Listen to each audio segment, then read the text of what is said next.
All right, this is CS50, and this is already week 3, our 4th. And this week's focus is going to be pretty much entirely on algorithms, which is exactly where we started the course, recall, back in week 0. And one of those algorithms, recall, involved a certain phone book, first physically and then virtually. And indeed, in a phone book, of course, you have all of these names and all of these numbers, presumably alphabetized by first name or last name. And we looked for someone back then, namely John Harvard, some of you might have called or texted even perhaps that number at the time. But recall that among the goals of having that whole conversation about finding John Harvard or anyone in a phone book, digital or otherwise, was to talk about just how good the algorithm was. It sort of went without saying in week 0 that the algorithm has to be correct. Otherwise, what's the point of writing it or implementing it in the first place? But we also talked about design. And can you make a better algorithm by thinking a little harder about it, maybe harnessing some of your intuition, and actually speeding things up, as we discussed. So the first algorithm, recall in week 0, 1 page at a time, was perfectly correct, but super slow. And we described its slope with this straight line here. And if that phone book had, say, n pages, where n just means number, it was a 1-to-1 relationship, because if you add more pages, you need more steps. The second algorithm, recall, where I went 2 pages at a time, was twice as fast, so surely better. Potentially incorrect, though, if John Harvard got sandwiched between 2 pages, but we proposed to solve that by just doubling back 1 page if need be. If you pass the J section, maybe hit the K section, and therefore need to go back at least 1 page. And that algorithm was fundamentally better. Its line was fundamentally lower than the first algorithm's one, because of course it takes half as much time to implement that second algorithm, plus like 1 extra step, just to double back. But the third and final algorithm in our very first week together, recall, was that so-called divide and conquer. And today we'll give it a name again, binary search, by implying 2, because we were dividing in half, in half, in half, again and again. And we got this fundamentally different shape, whereby even if we double the size of the phone book next year, I proposed maybe Cambridge and Alston here in Massachusetts merging together. So you go from like 1,000 pages to 2,000 pages. One of you observed that that's not a big deal, because you need just 1 more tear of the phone book to actually take a big bite out of that problem and go from 2,000 to 1,000, then to 500, then to 250, and so forth pages in the phone book. So this week is really going to be about implementing algorithms, not only correctly, but also efficiently, and really focusing on design. There won't be much new syntax in C. We'll give you a couple of building blocks that solve concrete problems. But this week is really about taking a breather after the past 2 weeks of fairly new, fairly intensive C code, and just solve some new, more sophisticated problems together.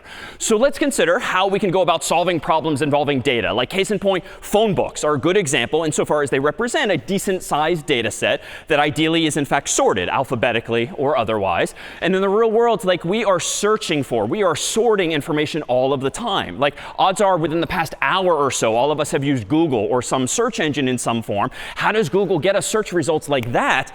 Well, they've probably used some kind of very clever layout in their server's memory to get us answers really quickly. So we'll begin to think about, especially when data gets big, how we can use this kind of hardware, but and on top of which we'll write software to solve actual problems. So here again is like a little black chip on top of what's otherwise called a circuit board or a logic board inside of our Macs PCs and phones.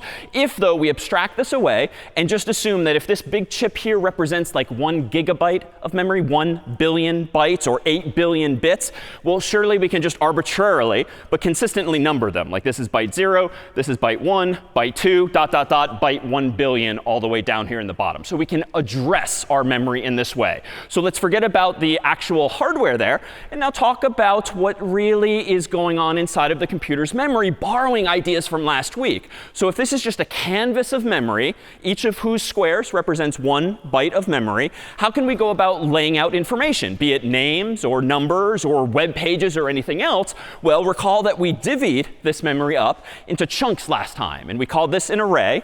And what was key about an array was that it was just a bunch of values back to back to back in memory, so-called contiguous. And it wasn't a huge deal last week that these things were contiguous in memory, back to back to back. But this week, it's actually going to really matter, because it's because of that layout and because of last week's week 2 that we can actually solve problems efficiently in this week 3. So for instance, here are a whole bunch of numbers, and these numbers are stored in an array. And this array is of size 7, it would seem, because there's 1, 2, 3, 4, 5, 6, 7 numbers in this here array. And of course, you and I can see all of these numbers at a glance with sort of a bird's eye view. But the catch is that computers technically can only look at one location in memory at a time. Now, that's a bit of a white lie because computers are getting so darn sophisticated nowadays that different types, fancier computers, can maybe do multiple things at a time. But for our model today, we'll assume that a computer can indeed only look at one location at a time. So for instance, if you're searching for the number 50 among all of these values here, well, all of us in a split second can kind of spot it over there, third from the right. But a computer is going to have to look for it a little more methodically, more algorithmically, if you will, step by step in order to solve that problem. So a good mental model to have when it comes to what's going on inside of your computer is that these numbers are, yes, in an array, but they might as well be locked up behind closed doors, whereby in order to see each of those values and find one of them, the computer is metaphorically going to have to open up each of those doors one at a time, looking for the number that we actually care about. Now, it turns out we can treat this array of closed doors, gym lockers, if you will, much like an array. So this might be location 0, location 1, location 2, ... location 6. To be clear, there's 7 doors total. But as always, if you start counting from 0, it's n minus 1, which refers to the rightmost or the last door. So 6 instead of 7. But there's indeed a total of 7 doors here. Just for parity with the lockers we were able to buy online, you might as well think of these as red doors, behind which are all of those numbers. So if the goal at hand now is to sort of mimic what's going on inside of a computer, I bet we could figure out how to find information among these doors. And this is just a problem to be solved. In the world of computing, this is the problem of searching, not surprisingly. And what does that really mean? Well, if we go back again to week 0, where this is computer science, like this is problem solving, what's the input to this problem? Well, we have an array of 7 doors that might as well be locked up behind these doors. And we want to get as output a Boolean value, like true or false. Yes, the number 50 is here, or no, it is not. So true or false, respectively, will get the job done. And inside of this, of course, is going to be, as always, some kind of algorithm, step-by-step instructions for actually solving this problem. So how then would a computer concretely go about searching for numbers behind this door? Well, maybe just for fun, we went ahead here and printed out some Monopoly money, some large versions thereof. And suppose we want to find very specifically the number, the dollar amount 50 behind one of these doors. Could we get maybe 1, maybe 2 volunteers to come on up? I saw your hand go up first, second on the end there. And let me look over here behind the camera. Number 2, come on down. OK, come on over. Or maybe a round of applause to break the ice for these 2. Come on up. And we've got 2 algorithms ahead of you. But come on over here if you want to introduce yourself to the world. Maybe a quick something about each of you. Hi, I'm Jonathan. I'm a sophomore in Cabot House studying economics. Wonderful. Nice to meet you. And? Hi, I'm Claire. I'm a junior in Elliott studying economics and TDM. All right. Nice. Wonderful. Glad to have you both here. So behind you are 7 doors. And which of you would like to go first? Yeah, OK, so first, if you want to come on over here, behind these 7 doors are now dollar amounts, namely all of the available Monopoly dollar amounts. And if we want you to find the number 50, you can go about this in a bunch of ways. Like you could go about just opening random doors, but that's not necessarily very repeatable. That's not very algorithmic, step by step. So let me propose that you do something super simple. Start at the left door and work your way to the right. And just so everyone knows what's going on, go ahead and show the world what number you've pulled out of each of these lockers. And the first locker is 20. That is correct, not 50. 500. Yes, so incorrect. 10. 10, not correct. 5. Not correct. 100. 100, not correct. 1. 1, not correct, hopefully. Last door. And a round of applause, if we could, for finding the number. OK, so if you don't mind, before we transition to a better algorithm, because frankly that was pretty bad, but it wasn't incorrect in the sense that he was doing anything wrong. He sort of just had some bad luck. And frankly, if I hadn't sort of led him to that path from left to right, I could have proposed more cleverly that you maybe start from the right and then boom, the problem would have been solved. But in general, if data isn't necessarily cleanly laid out by us humans in this very manipulative approach, like maybe it's going to be at the beginning of the array, maybe it's going to be at the end of the array, you really don't know. So you might as well have one methodical approach, step by step, and just do it again and again. So I think even though that felt increasingly awkward because you didn't find the 50 till the end, that was kind of as good as you could have done in general. And let me propose, before we try a second algorithm, if we take a look at some pseudocode here, I dare say what you implemented with my sort of encouragement was something called linear search, literally walking in a line from left to right. And if we kind of take the fun out of searching for money behind doors, we can make this more algorithmic with pseudocode, English-like code, but written in very terse language. You did, for each door from left to right, if 50 is behind the door, ideally, then you would have returned true. And that's when everyone applauded, of course. Else, if not, you might return false at the very end of this code. So we got lucky, 50 was there. But if you hadn't, you might have decreed, oh no, there's no 50, so I returned false. But notice the indentation here, just to highlight a key detail. I'm only returning false once I'm done with that loop. For instance, if I had poorly implemented this pseudocode like this, indenting that return false and only doing it conditionally if 50 is not behind the door. I know we're putting you on the spot here, but do you want to conjecture why this would be bad if you spot the mistake? If you put false right after else, that means once we search the first door and we don't find 50, it'll just return false and the program will finish. Exactly. So this code would indeed be a bad implementation, incorrect, because only if the 50 is behind the first door would it ever work correctly. We would otherwise bail out and return false prematurely. So this version here is indeed correct, but can we do better? Well, the numbers that were behind the doors for you, were they in any particular order? No, they were randomized. No, so we kind of set you up for failure in that sense. So if you don't mind, let's go ahead and pass the mic over. And secretly, behind me a moment ago, Yulia was kindly sorting all of those same dollar amounts behind the doors. And the question at hand now for you is going to be, find the number 50. But let's do this a bit like the phone book in week 0, where let's start in the middle. And if you recall from week 0, then let's go left or right accordingly. So what's behind the middle door?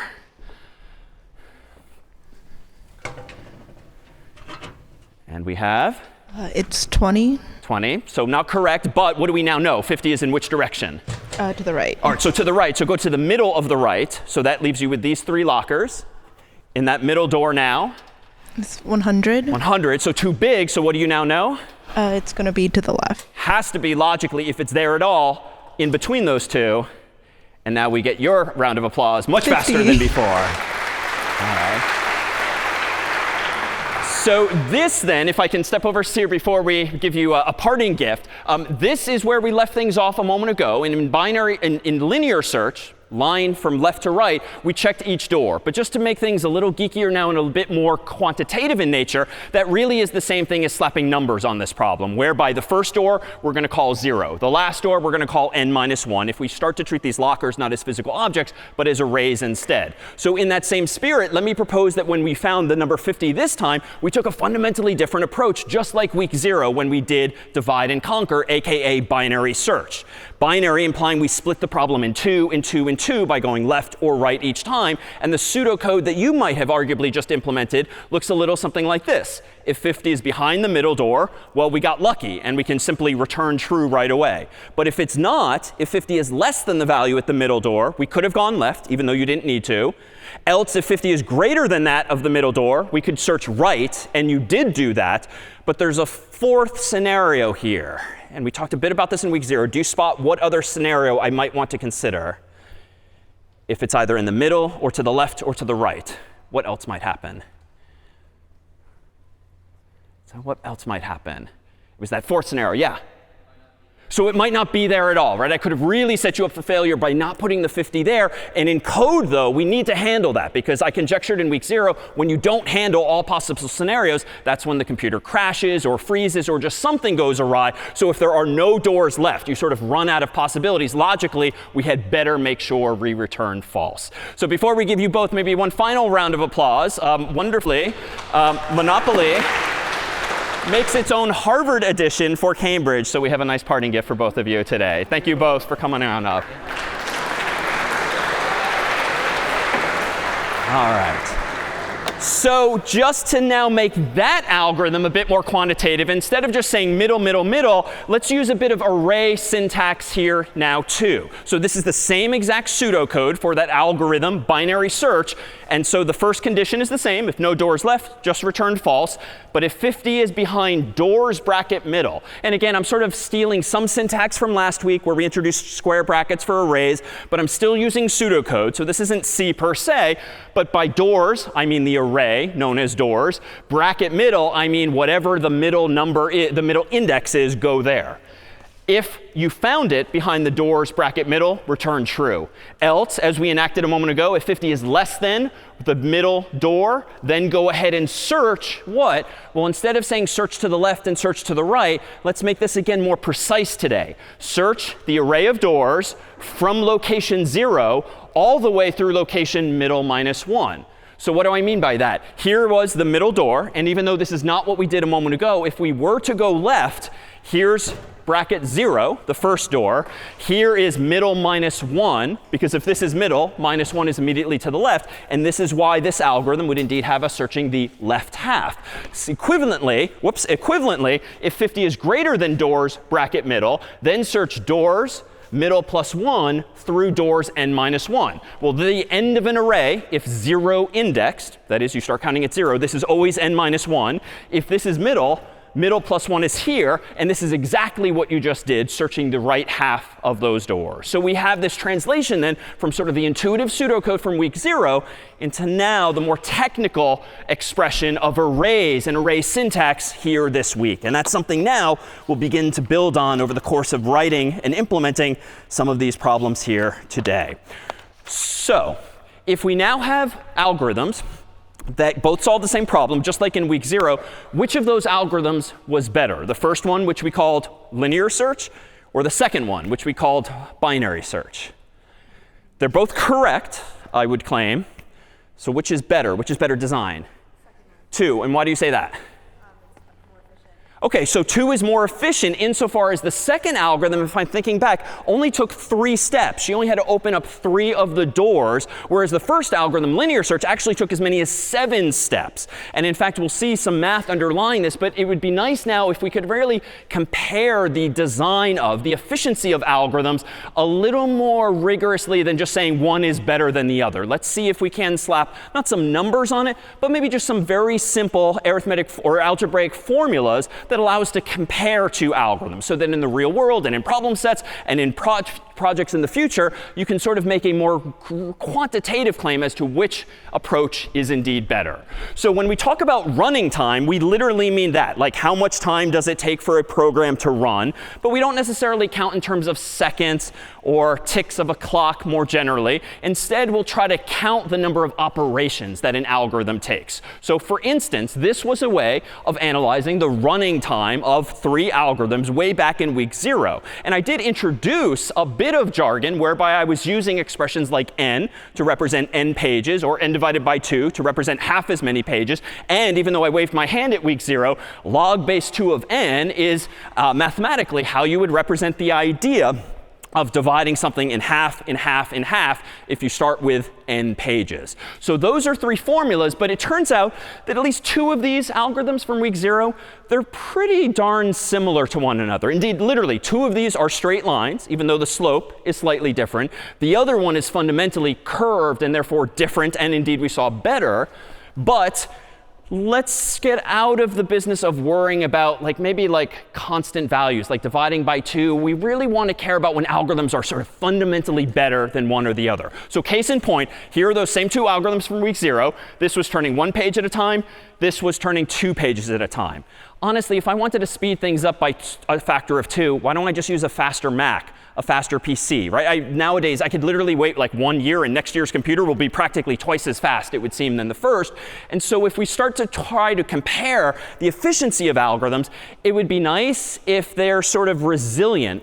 those comparisons to like what computer you use to run the code. We want to take a step back and sort of approach things a little more mathematically, but fairly lightweight nonetheless. And so the way a computer scientist typically describes the running time of an algorithm is by using a capital O as in a letter and using it to imply on the order of this many steps. And I actually keep saying as a turn of phrase, wave my hand at a problem. This is sort of the mathematical equivalent of, like, I don't really care about the very precise mathematical formula. It is roughly on the order of this fast or this slow.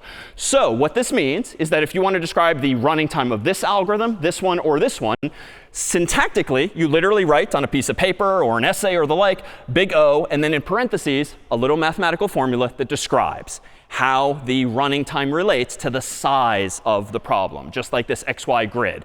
But it turns out, and I'll claim, we rarely care about denominators if they're just constants like 2 or 3 or 4. All we care about really is the highest ordered term. So whatever the biggest mathematical component is in the expression, the one that really matters as n gets big, that's the one we care about. Because frankly, if n is like 2 billion pages, 2 billion in size, well, 1 billion still feels pretty darn slow if it's going to take that many steps. They might as well be just as slow as each other. But this one here, similarly, if you remember your logarithms, even the base doesn't matter, because you can actually multiply one logarithm by a constant to sort of change the base. And so here, too, we're going to get rid of the specific constant like 2. And here, then, is how we would describe the running time. And in fact, if you zoom out in your mind's eye and assume that the y-axis is bigger and the x-axis is bigger, if you keep zooming out, zooming out, zooming out, these two lines are actually going to pretty much look the same once you've zoomed out far enough. And that's what I mean by they're essentially themselves algorithmically the same. As n gets big, big, big, big, these might as well be the same algorithms. But this one is clearly not. And we claimed in week 0 that this one was better. I claim again today that this one is better.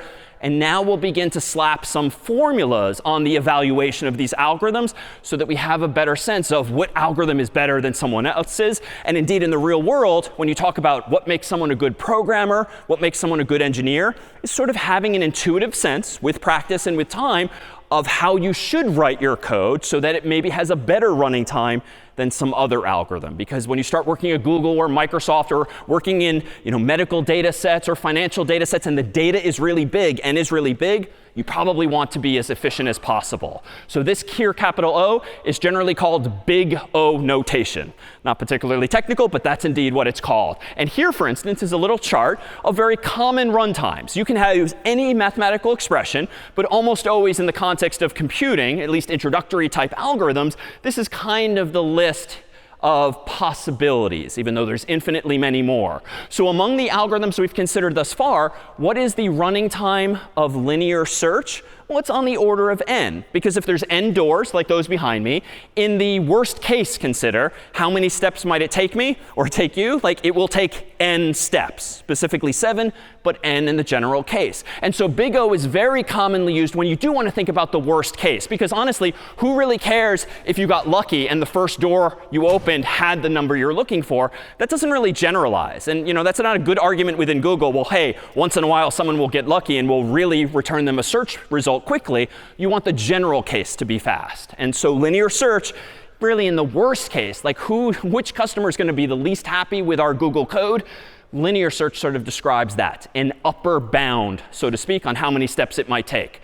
What about, though, best case running times or lower bounds on how fast an algorithm might be? Oh, sorry, I should have not spoiled this. What's the running time of binary search if the running time of linear search is big O of n? Well, the running time of binary search, by contrast, is going to be log base 2 of n, or more generally, log of n. She could have gotten lucky, our volunteer, by just opening the middle door, and voila, maybe 50 was there. It wasn't. But in the worst case, she only had to look at big O of log n doors in total. And that gave us roughly 3 doors in this case. All right, what if we want to talk about best case running times? Just because it would be nice that in certain situations, how fast can our code actually run? How good is our algorithm? Well, in computing, computer scientists use a capital omega symbol to represent a lower bound. So big O is upper bound. Big omega is lower bound, and you can use the same kind of mathematical formula. So here's that little cheat sheet again, but with an omega prefix, which again means lower bound. And same question. In linear search, where you look at the doors left to right, in the best case, how few steps might it take to find a number? I'm seeing just one because we could get lucky, and because we go from left to right, could be that we find the number right away. So that's in big omega of 1 in this case, 1 step. Otherwise, how about binary search? What's the lower bound on how quickly we might find a value? Same thing, right? Because we could just get lucky because by starting in the middle, it might happen to be right there. So the lower bound on binary search, too, also happens to be in big O of 1 because we just simply get lucky. All right, what if those two are one and the same? One last piece of Greek symbology here. Capital theta here is used when big O and omega are exactly the same thing, which won't always apply, but sometimes an algorithm performs at this rate as well as at this rate, and they're one and the same, depending on the algorithm itself. So here's a little cheat sheet here. And how about linear search? So linear search, in the best case, takes only 1 step. In the worst case, takes as many as n steps. So those are not really one and the same. So theta is really inapplicable here. And binary search, too, this is sort of inapplicable because in the best case, it might take me 1 step, hence the big omega of 1. But in the worst case, and it's not even that bad, might take me big O of log n. So theta doesn't apply here. But we'll keep an eye out today and see if there aren't certain algorithms that we'll look at that might actually have those values being 1 and the same. And all of this symbology, and that's it really for definitions for now, is what's generally called asymptotic notation. It's notation that you use when talking about the running time of algorithms over time. Like as the input gets larger and larger and larger, how do these algorithms perform? How can you measure their efficiency? OK, any questions on big O, omega, or anything prior? We'll come back to theta before long. Any questions? Yeah, in front. Sorry, say again? Is binary search efficient with respect to? Oh, really good question. Is binary search efficient when searching random data, as was the case with our first set of doors? And indeed, those numbers were all over the place. They were not sorted from smallest to largest or largest to smallest. So what is the answer to that? Is binary search efficient when the data is random? It doesn't work at all. And so that was sort of the hidden cost of the two algorithms that we acted out. And literally, I had Yulia come up and help me. She did more work to enable us to use binary search because only for the second exercise with the lockers was the data actually sorted. So binary search just does not work if the data is random because you would open a door, see a number, like the number 20, and now you would make a decision whether to go left or right based on the number you've seen. So you simply cannot use binary search when the data is unsorted, aka random. In that case, then, how do you sort the data? That's going to be one of the problems we solve ultimately today. Get the data sorted. Help Googles of the world sort their data first so that we can find web pages and other things more quickly. Yeah, in back. Oh, any questions? No? All right, so let's actually translate some of this to a little bit of code here. How could we go about implementing something like linear search? Well, let me do this. Let me go over to VS Code here. Let me propose to create a new program called search.c. So I'm going to do code search.c. And in here, I'm going to use the CS50 library at the top so I can get input. I'm going to use standardIO.h so I can print stuff out on the screen. I'm going to use int main void because for today, I don't really care about command line arguments for this particular program. And let me start with an array of values. Suppose I want to implement in code the idea of these lockers containing those random values initially and implement in C the very first algorithm we enacted with our volunteers, which was searching from left to right. Well, it turns out in C, I can create an array recall by saying I want integers. I want the array to be called numbers. And then inside of square brackets, I can specify how many elements I want. Maybe I want 3, like last week. But in this case, I think I want 7 this week to represent each of these lockers. But it turns out you can initialize an array without even using getInt or the like. You can just specify in empty square brackets that whole array should equal the following inside of curly braces. So this is one new use of curly braces, but it's a handy trick when you want to create an array that has specific values like 20, 500, 10, 5, 100, 1, and 50, which just happens to be the exact order in which the dollar amounts previously were behind those lockers. So what does this line 6 do at the moment? It creates for me an array of size 7 and initializes it to that sequence of values from left to right. It is not strictly necessary to bother putting 7 there, and it's probably best not to, because the computer, specifically the compiler, will figure out how big the array should be based on what you typed inside of those curly braces. And you're just inviting a mistake if you put a number over here that's supposed to match the total over here. At some point, you're probably going to err. All right, so if that gives me then an array of size 7, let me go ahead and ask the user, what number do you want to search for, much like I verbalized before. So int n equals get int, and I'll prompt the human for a number, as with this kind of prompt. How do I now implement linear search? Well, based on the constructs we explored in week 0 and week 1, we had conditionals and loops and variables and Boolean expressions and the like. What is probably like the feature of a programming language that we're going to need to search from left to right to implement linear search?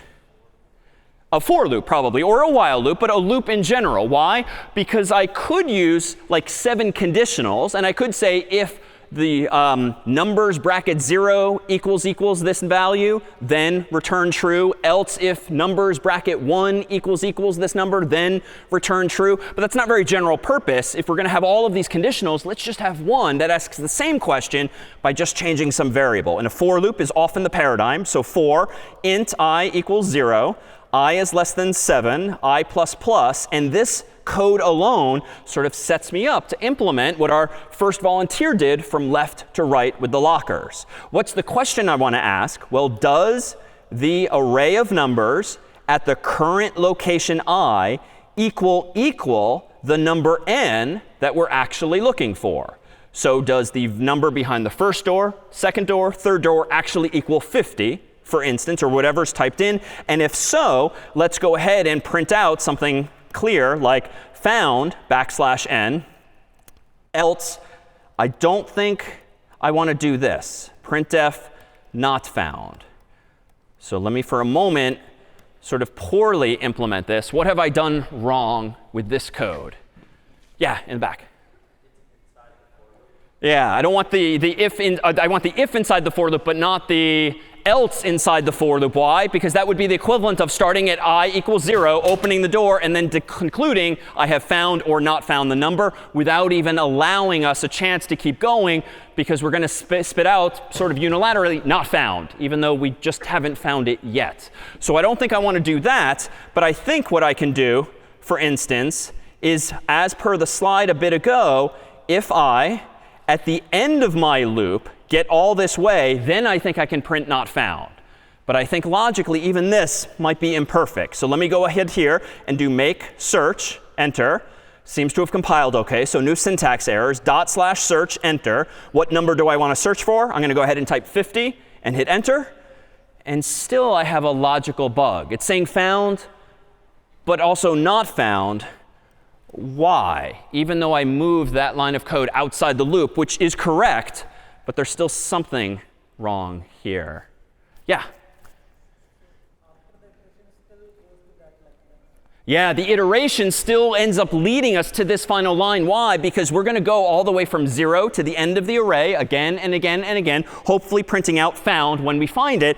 But there's nothing stopping us from then executing line 16 before the program actually ends. But recall last week, we had a solution to this. Even main can return a value. And even though in week 1, it was sort of secretly returning the number 0, unbeknownst to us, it turns out, we now had the ability, as of week 2, to explicitly return a value anywhere in main that we want. And the convention, a little paradoxically, is to return 0 upon success, because that means all is well, and then return anything other than 0, like a positive integer, if anything has gone wrong. And we use positive integers because it could be this thing that goes wrong, this thing, this other thing. Lots more can go wrong than can go right when writing code. So I think what I could do here is after printing found, I could return 0 to signal success, even though the human's not going to see anything different. And down here, I could actually return 1 to signify failure. And recall with the little command trick, I could do $, question mark, and actually see what that value is. But for our purposes, what we really care about is that main returns when we are done solving this problem, either inside of the loop or ultimately outside. So let me try this again. Make search, /search. Let's search for, again, the number 50, enter, and indeed it is found and only found. Let's do this again. /search. Let's search for the number 2, which is not in that array, and I should see and only see not found in this case. So this then would be the code for linear search. Any questions on what we just did here? Yeah? What if we do not initialize the array? What would happen? A really good question. What if we don't initialize the array? Well, honestly, in programming, a very good answer to that question is just try it out and see what happens. So let me create an array of size 7 with no values inside of it. Let me reopen my terminal window, do make search, and the compiler doesn't seem to mind that. If I go ahead and now do /search, enter, I'll be prompted for a number. I'm going to presume to search for 50, even though I don't know what's in there. Enter. And at least it was not found here. Let me go ahead and try again. Let me search for the number 2, not actually found. Search for the number 1, not actually found. And I could poke around all day long, but it turns out I'm probably just getting lucky here. Why? Well, this loop, no matter what, is going to check 7 locations. But I have not put anything in any of those 7 locations. But recall from last week, we sometimes saw those garbage values, sort of remnants of memory that, of course, exist, but maybe had been used for some other value previously. At the moment, I think I'm just getting lucky that among the first 7 locations in the computer's memory, I just didn't end up with a garbage value 50 or 2 or 1. But if we played this game for a while, I bet I could come up with a number that actually works. And let's see, at the risk of a demo not going according to plan, let me do /search. Let's search for 0. Still not there. Let's search for 3, 4. OK, we're going to have to do this all day long to actually find the values. There's 4 billion possibilities. But at some point, we would get lucky, and it would say found, but only by chance. So in short, do not do that, since it is wrong. All right, other questions on the code that we've just written? All right, so let's transition then to maybe a better version of this. What if the numbers are actually sorted? And frankly, what if they're not actually numbers at all? Let me go back into this code. Let me throw away the contents of main. And let's do something maybe now with strings instead, just so it's more like searching an actual phone book. So I'm going to create an array of strings called strings, for lack of a better name. And much like a certain game with which you might now be familiar, we might have a string for battleship and boot and cannon and iron and thimble and top hat, though this does vary by country based on which version of Monopoly you actually have. Then let's go ahead and prompt the user for a string s using getString and ask them for a string to search for. And then let's do a for loop again. For int I equals 0, I less than 1, 2, 3, 4, 5, 6 values.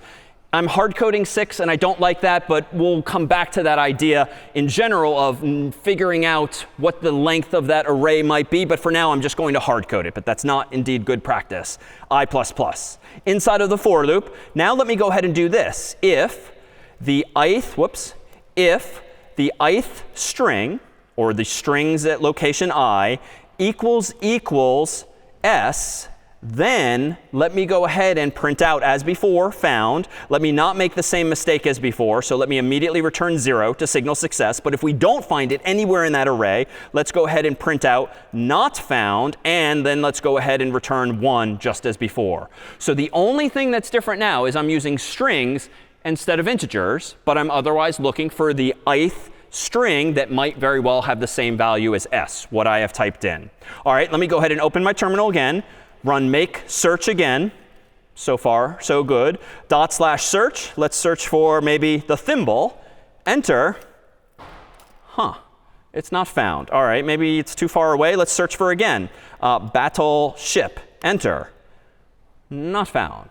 How about the top hat? Enter. Not found. And I could do this 3 more times, but I'll claim that it's never going to find any of these strings. Does anyone have a suspicion as to why or how we might solve? Why is this not working? Yeah?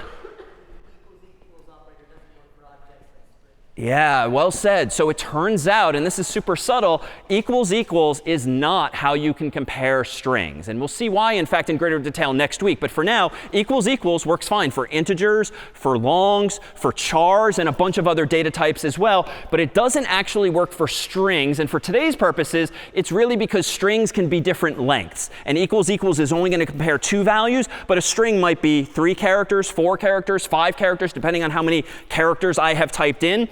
Equals equals is not powerful enough or wise enough to actually solve that problem. However, this is such a common thing to do, like in our phones and on Google and the like, to compare strings that humans have typed in, that there is, in fact, a solution for this. And so, in fact, we'll introduce today another function from the string.h header file that we introduced last time. Recall that inside of string.h was the declaration for strlen, S-T-R-L-E-N, which would figure out the length of a string based on the null character and everything we talked about last week. But within the same library, as per CS50's documentation, there's another function called strcompare, or strcmp for short. And if you were to pull up the documentation for that particular function, you will see that its prototype actually takes 2 strings as input, called S1 and S2, though we could call those any 2 things. But what's noteworthy about this function is that its return value is sort of ternary. It can return one of 3 different things to us.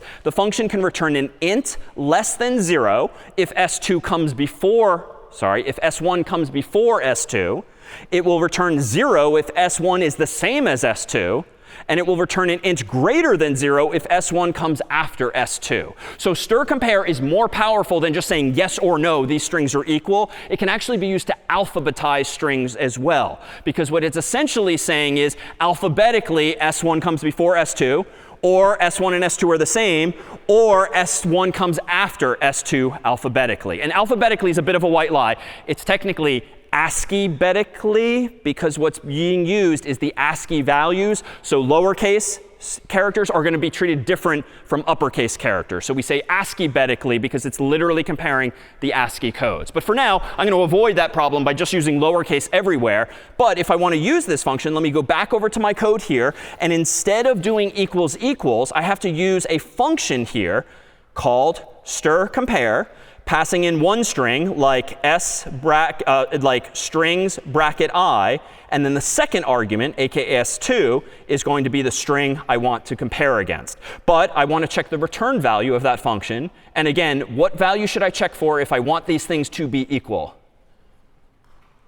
So 0 was the operative return value. So what I want to do is this. So this looks at a glance like way more complicated than it really needs to be. But all it's doing is calling a function called strcompare, passing in 2 strings as input, generally known as S1 and S2, comparing them. And if they are exactly the same character for character, left to right, strcompare, per its documentation, will return 0. I don't care about less than 0 or greater than 0 because I'm not trying to sort anything. I'm just trying to return true or false, yes or no, we have found this string. So to use that function, just like strlen, I need to include string.h at the top. Let me open my terminal window. Let me rerun make search.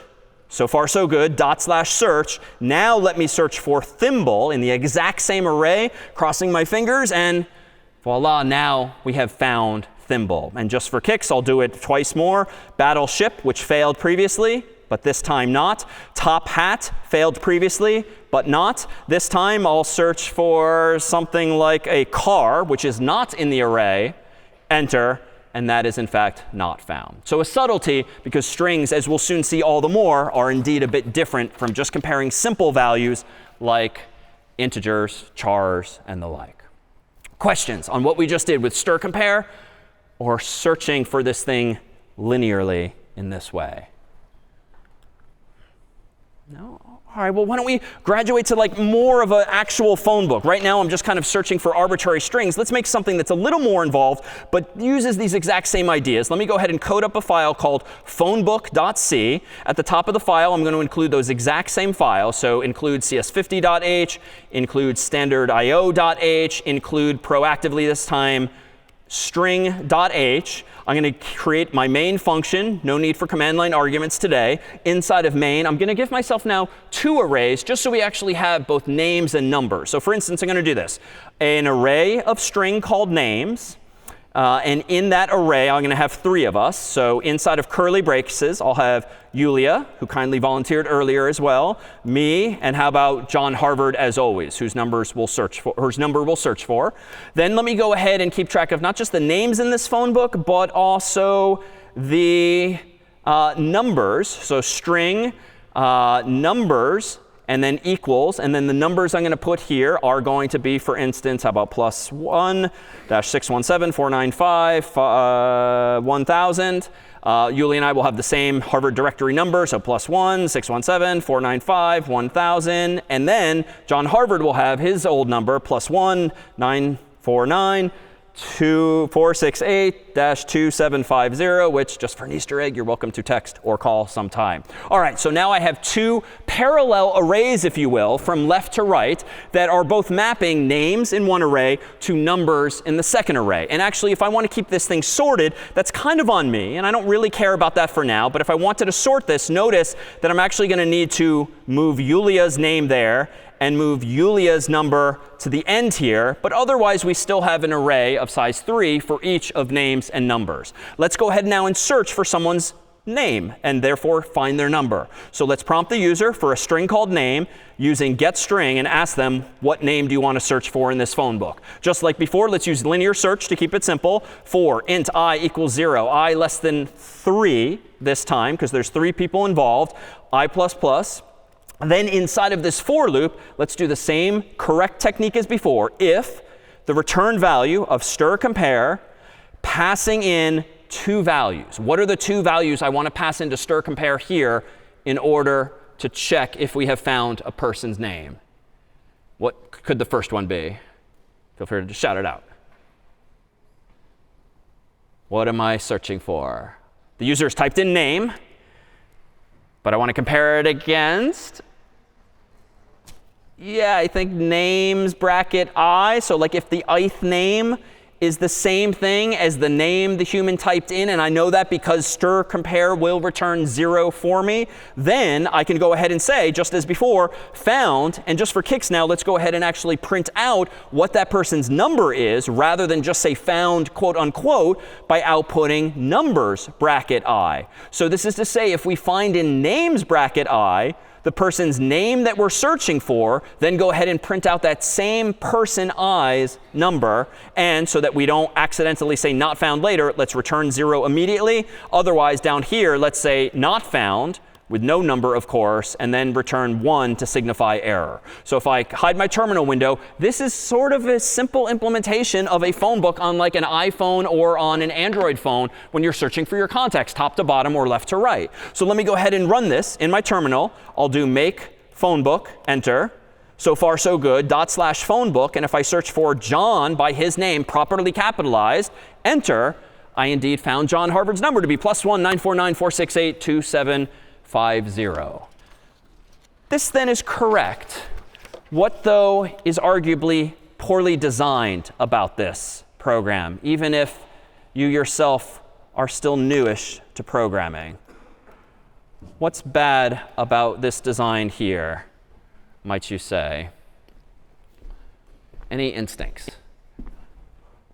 What's bad? Yeah.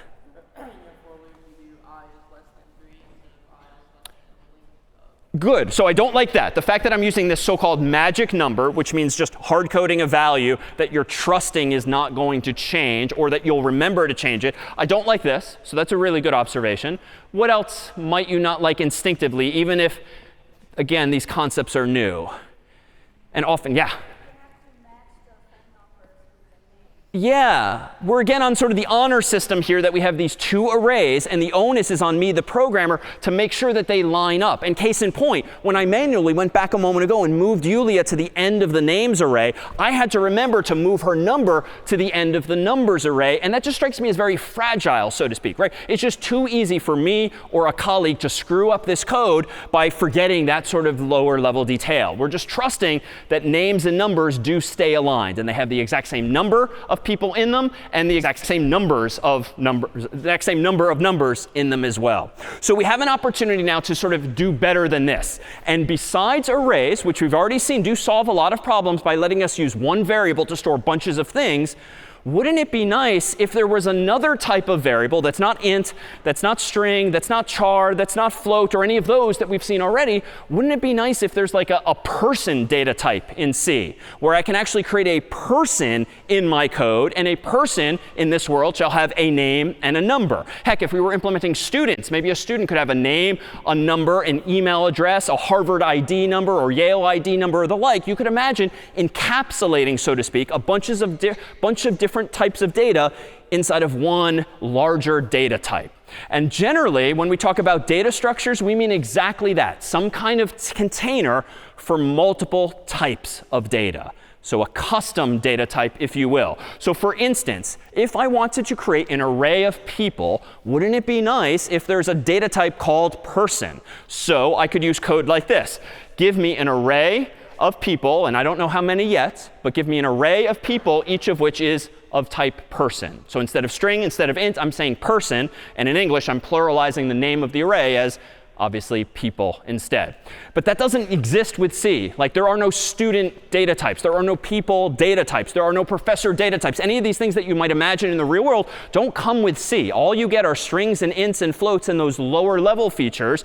But if we know a person, for our purposes, will have a name and a number, well, why don't we just give them a name and a number, but somehow encapsulate this name and number in a bit of new syntax? And so the new syntax we will introduce today is that of creating your own type that is a structure specifically. And we'll see more of these over the course of the term. And even though this looks a bit cryptic, what this chunk of code here is saying is define a type that is itself a structure, inside of which is both a name and a number, which are both strings in this case, and call that whole new structure person. So as soon as the compiler gets to the semicolon, a person data type does now exist. And inside of that data type is two things, a name and a number. Now, as an aside, I deliberately use string here for both name and number. I used string in my code a moment ago for those phone numbers. Why did I use a string instead of an int or even a long for my phone numbers? Like, wasn't actually a mistake. Yeah. Yeah, like the hyphen, the country code, maybe parentheses if you format your number differently. And so a good rule of thumb actually is that even though you and I in the real world might call certain thing numbers, like social security number in the United States, or phone number, or ID number, if there might potentially be other punctuation or symbols in that number, and frankly, more generally, if it would make no intuitive sense to perform math on something you call a number, and I can't think of a scenario where you'd want to perform math on a phone number, you probably should store it instead as a string instead, and use actual integers, actual longs for things that mathematically or computationally make sense to be treated as literal numbers instead. So if I now have this new feature whereby I can define a custom data type in my phone, for my phone book, I think I can implement a brand new version of this program that's going to be a bit more verbose, but it's going to allow me to solve this problem better. So let me go back to VS Code here, and you'll see in this code where we left off. I'm going to go ahead and delete all of this just for now, and I'm going to whip up a slightly better version, I will claim. Outside of my main function, I'm going to do exactly what we just saw on the slide. I'm going to define a structure inside of which is a name of type string and a number of type string. And I'm going to call that whole thing a person. Turns out style 50, and particularly the program we're using underneath the hood, prefers, weirdly, that you put person on the same line as the curly brace. So just FYI, if you run style 50 and you see that it moves as such. Inside of main, I'm going to now give myself an array of type person called people of size 3. So still, I'm not going to solve all of today's problems. I still don't like the fact that I'm hard coding a 3, but I just want to demonstrate for today's purposes how we can use this here feature. So I now have an array of 3 people, and each of those people is by definition a person. And a person, we now know, contains a name and a number. So how do I initialize this array? It's not as simple as just using like getString once. I clearly need to use it twice, but I won't even do that. I'll just hard code the values for demonstration's sake now. Let us update the first person in the people array. So this is week 2 syntax. And set the name of that first person equal to, quote unquote, David, semicolon. Then in that same person structure, go into their number field and set that equal to +1, 617, 495, 1000, semicolon. So what here is new? Well, of course, people bracket 0 isn't really new. Like we did that last week. If the array is called people and you want the first element, you use bracket 0. But what is new today is this dot operator. Once you've created a structure inside of the computer's memory, if you want to go inside it and access the things that compose it, like name and number, you just use a dot like this. And that means go inside the first person and access their name, set it equal to, quote unquote, David, and do the same thing now for their number. So even though, yes, this stuff is new here, the only new operator, so to speak, today is really that same dot. All right, let's go ahead and initialize the other 2 people, just so we have an array completely defined. People bracket 1 dot name will be John as before. People bracket 1 dot number will be John's number, which was a little different, +1, 949, 468, 2750. And then lastly, people bracket 2 dot name equals, quote unquote, Yulia. And then people bracket 2 dot number equals the same as mine, +1, 617, 495, 1000. So now, even though this is more of a mouthful, and let your mind wander to the reality that like we could just use a loop to do this a little more cleanly and use getString and make it interactive. But I really just want to demonstrate the typedef and the struct and this new dot operator. Let's now search for someone's number. So let's ask the user for a string called name using getString as before, prompting for that name. Then inside of a for loop, for int I equals 0, I less than 3. Again, don't love that, but we're focusing on one problem at a time, not this other one. I++. Inside of the for loop now, same as before. If the return value of stir compare, passing in the current person's name and the name that the human just typed in returns a value of 0, then inside of that, let's go ahead and print out found %s \n and plug in people bracket I, but I want to see their number, so I do dot number instead. Now I can return 0 for success. Down here, I can print out not found to indicate failure. And down here, I will return 1. So the only new stuff in this program really is the fact that I have now invented a new data type called person that we can now use in our code. And I'm accessing the individual fields or attributes of that new structure by using this new dot operator, which goes inside of that custom structure. All right, if I didn't screw up, let me go ahead and make this phone book. So far, so good. /phone book, enter. And now if I type in John, enter, I have, in fact, found John's number. And if I go ahead and search for someone else, for instance, like Brian, who's not in the phone book, he, in fact, is not found. Questions, then, on any of this feature via which we've now implemented really something closer to the phone book, albeit using linear search and not binary search? Question. Yeah, in front. You say that a little louder? What if 2 people have the same name? A corner case, if you will. This code will not work necessarily correctly because it will return to me or print for me whose number, only the first one that it actually finds. So that would be a mistake, and I think we'd need to address that with a bit more complicated code. So solvable, but not for now. A good observation. Other questions on this here code? No?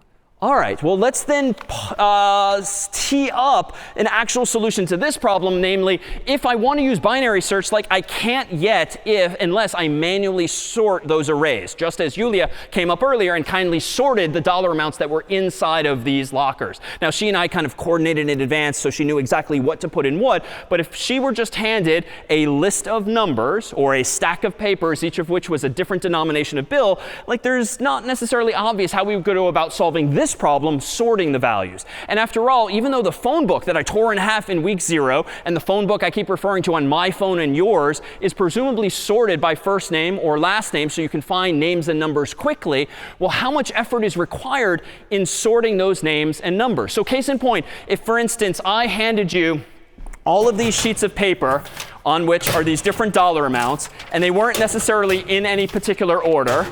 Instead, I simply hand you a stack of $7 of various denominations like this. and say, find me the number like 50, and they're sort of randomly organized, what's the algorithm for finding the number 50? Well, you could just kind of sift through them one at a time, aka linear search, and you'd eventually find it correctly. Or you could take a moment, sort them all, and then much more quickly get me the answer I'm looking for. But would anyone in this room realistically, whether it's 7 pieces of paper or 700 pieces of paper, would you bother sorting them only then to find me the answer? Yeah? Yes? No? Would anyone sort them? I mean, I'm kind of setting you up for contradiction. Like, no, it'd be stupid to sort them. Why? Because if you're only being asked one question, find me the 50, why are you wasting time sorting those values in order to find a number that you might as well just sift through quickly and find it by big O of n running time the first place? But suppose I hand you those bills, or suppose I hand you a big database of names and numbers, and I expect that you're going to want to search for someone again and again and again, like your phone. Apple or Google probably are sorting all of those names and numbers. Why? Because you're not going to look up one person's number in the lifetime of your phone. You're probably going to maintain the thing sorted the whole time so that every time you look up someone's name and number, that operation is in fact quite fast. And so that invites the question then, just how efficiently can we actually sort values? And what does it then mean to actually sort these values? Well, the problem of sorting kind of looks like this. If our input and output paradigm is to be believed, the input to the problem would be unsorted data, so like randomly ordered bills or randomly ordered names and numbers. The output, though, we want to be sorted. Specifically, then, if we deal with like an array, here's an array of numbers from 0 through 7, completely unsorted. So same idea as the dollar bills, but I used smaller numbers because it's a bit easier. The goal at hand is to get them from 0 to 7 in increasing order. But for that, we need some algorithm to actually do the sorting, the step-by-step instructions. And it turns out there's going to be bunches of ways we can do that. But maybe just to set the stage before we take a break and have the most delicious Hello Panda chocolate biscuits today, could we get 8 volunteers to come on up? And I can offer you an extra snack in the form of these little Mario mushrooms. How about 1, 2? OK, 3, 4, 5. How about 6? Yes, you, who just put your hand down. 7 on the end there. And let me find someone. How about 8 in the Harvard sweatshirt? All right, come on down. Come on down. And if you 8 volunteers, before we do hellos, if you want to grab a number from Yulia on the side of the stage, those of you with numbers, come on over to the middle of the stage here and line yourself up in this order from left to right. So hopefully we have 1, 2, 3, 4, 5, 6, 7, 8 volunteers. Good. Line yourselves up from left to right in the order you see above you. And Yulia has your numbers for you. All right. Line up here. OK, line up over here. Number 5, you're over here. OK, 7, 2, 5, 4, 1, 6, 0, 3. OK, how about some quick introductions from right to left? Hi, I'm Becca. This one. There we go. Hi, I'm Becca. I'm studying electrical engineering, and I live in Wigglesworth. Hi, I'm Nitesh, and I just graduated from Northeastern in Masters in Information Systems. Welcome. Hi, I'm Owen. I live in Stoughton Hall, and I want to study CS. Nice. Hi, I'm Baharullah. I live in Thayer, and I'm planning to study biomedical engineering. Nice. Hi, my name is Atul. I'm in Wigglesworth, and I'm planning to study economics in CS. Hello, I'm Zorif. I'm from India. I'm studying computer science at Clark University. Nice. And? Hi, I'm Jasmine. I'm from Shanghai. I live in Thayer, and I plan on studying CS and Econ. Nice. And? Hi, I'm Ling. I'm from China, Shenzhen. I live in Ding. Wonderful. Let's we have 3 attempts here to sort these numbers. Go ahead, sort yourselves from 0 to 7. Go.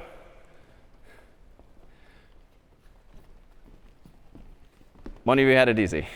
All right, correct. What was their algorithm? What was the algorithm? Could someone explain step by step? Yes, what they just did. OK. OK, so to summarize, those of you who had small numbers generally came this way. Those of you with big numbers generally came that way. And step 3 was, and then they generally figured it out. OK, so that's correct, and that seems to have been a fairly organic process. But let's take a more of a methodical approach here. Can you reset yourselves to match that same order? So unsort yourselves again. And let me propose that we try a couple of different approaches step by step. So here we have some data that is unsorted. And there's a few different ways I think I could sort of wrap my mind around this. If I want to get the smallest numbers on the left, the biggest numbers on the right, what I think I want to do is maybe do exactly that. Like, let me find the smallest number. So 7 at the moment is the smallest number. But wait a minute, 2 is now the smallest. So I'm going to remember that. Not 5, not 4. 1 is now the smallest number. I'm going to remember that. 6, 0. Oh, 0 is now the smallest number. And 3. So I think, so long as I'm using at least one variable in my mind to keep track of what the smallest number is that I have seen, I can select number 0. And if you don't mind following me here, we can put number 0 at the beginning of this array. But before you move, we could have everyone scooch to the left, right, by taking a step. But that's kind of wasteful, I think, right? That means like a lot of work for a lot of people just to make room for number 0. What would be smarter if I want to put 0 on the left here? Yeah, maybe I can just swap with number 7. Like, you're in the wrong place anyway, so could you please go over there instead where number 0 was, and number 0 come on over here. And now we have begun to sort the list. I haven't solved the problem entirely, but to use the vernacular of week 0, I have taken a bite out of the problem. And frankly, the problem is now smaller because if 0 is in the right place, now I have only 7 problems remaining instead of 8. So maybe I can do the same algorithm again, a la our familiar loops, and select the next smallest number. So 2 at the moment is the smallest, so I'm going to remember that. 5, 4, 1 is now the smallest. I'm going to remember that. 6, 7, 3. OK, so 1 is now the smallest. So if you don't mind joining me here, we're not going to move you all, but I think we're going to evict number 2 now and have you go over there instead, thereby swapping the values. Let's do this once more. So I can ignore 0 and 1. So the problem is now size 5. Sorry, I'm off by 1. The problem is now size 6 because we have 8 volunteers and not 7. My apologies. 5 is now the smallest. Oh, 4 is now the smallest. 2 is now the smallest. So I'm going to remember that. But I am still going to keep going because at least for the moment, I'm assuming sort of small brain here, I only have one variable with which I'm keeping track of numbers. And even though everyone in the audience with your bird's eye view remembers that 2 is obviously now the smallest number, the only way I would remember if 2 is now the smallest is if I were using 1, 2, like multiple variables, but I'm keeping it simple. So I'm only using one variable in this story to keep track of the then smallest value. Now that I know it's 2, let's pull you back out, even though we're undoing something here. 5 lets you move you here so that you two effectively swap. Now I'm going to do it a little faster. So 3, come on out and swap with 4. Now let's go ahead and do 4. Let's go ahead and swap you with 5. Selecting the now smallest element. Let's now go ahead and select 5 and swap you with 6. And even though I'm kind of making a bit of a mess here, I'm doing the exact same thing again and again. I just got a little unlucky here. And now 6 and 7, let's go ahead and swap you. And now 7, I'm all done. So I think now they are sorted. And that clearly took way longer. But I think if we just did it like this, like this, like this, it would be not only correct, it would be step by step and replicable. And there would be no more sort of magical figured it out at the end. But let's take one final stab at this before we break. If you could go ahead and unsort yourselves to look exactly like that one final time. And as you do this here, we now have the exact same order as before. So why don't I take different types of bites out of this problem? Because maybe I just think about the problem a little differently. And as we've said since week 0, there are often multiple ways to solve the same problem. And you might think differently from me. So here's maybe how you would think about it. Instead of going back and forth, looking for the next smallest element, let's just solve the problem in front of me literally. 7 and 2 are the first 2 elements of this list, but they are clearly out of order. So what could I do? Let's just swap 7 and 2. I have fixed at least one problem now. Now let's look at 7 and 5. They are out of order, so let's swap those 2. 7 and 4, you are out of order. Let's swap you 2. 7 and 1, you are out of order. Let's swap you 2. 7 and 6, out of order. Swap you 2. 7 and 0, out of order. Swap you 2. 7 and 3, out of order. Swap you 2. Now I have improved the situation. Why? What's the most glaring improvement? Who is in the right place?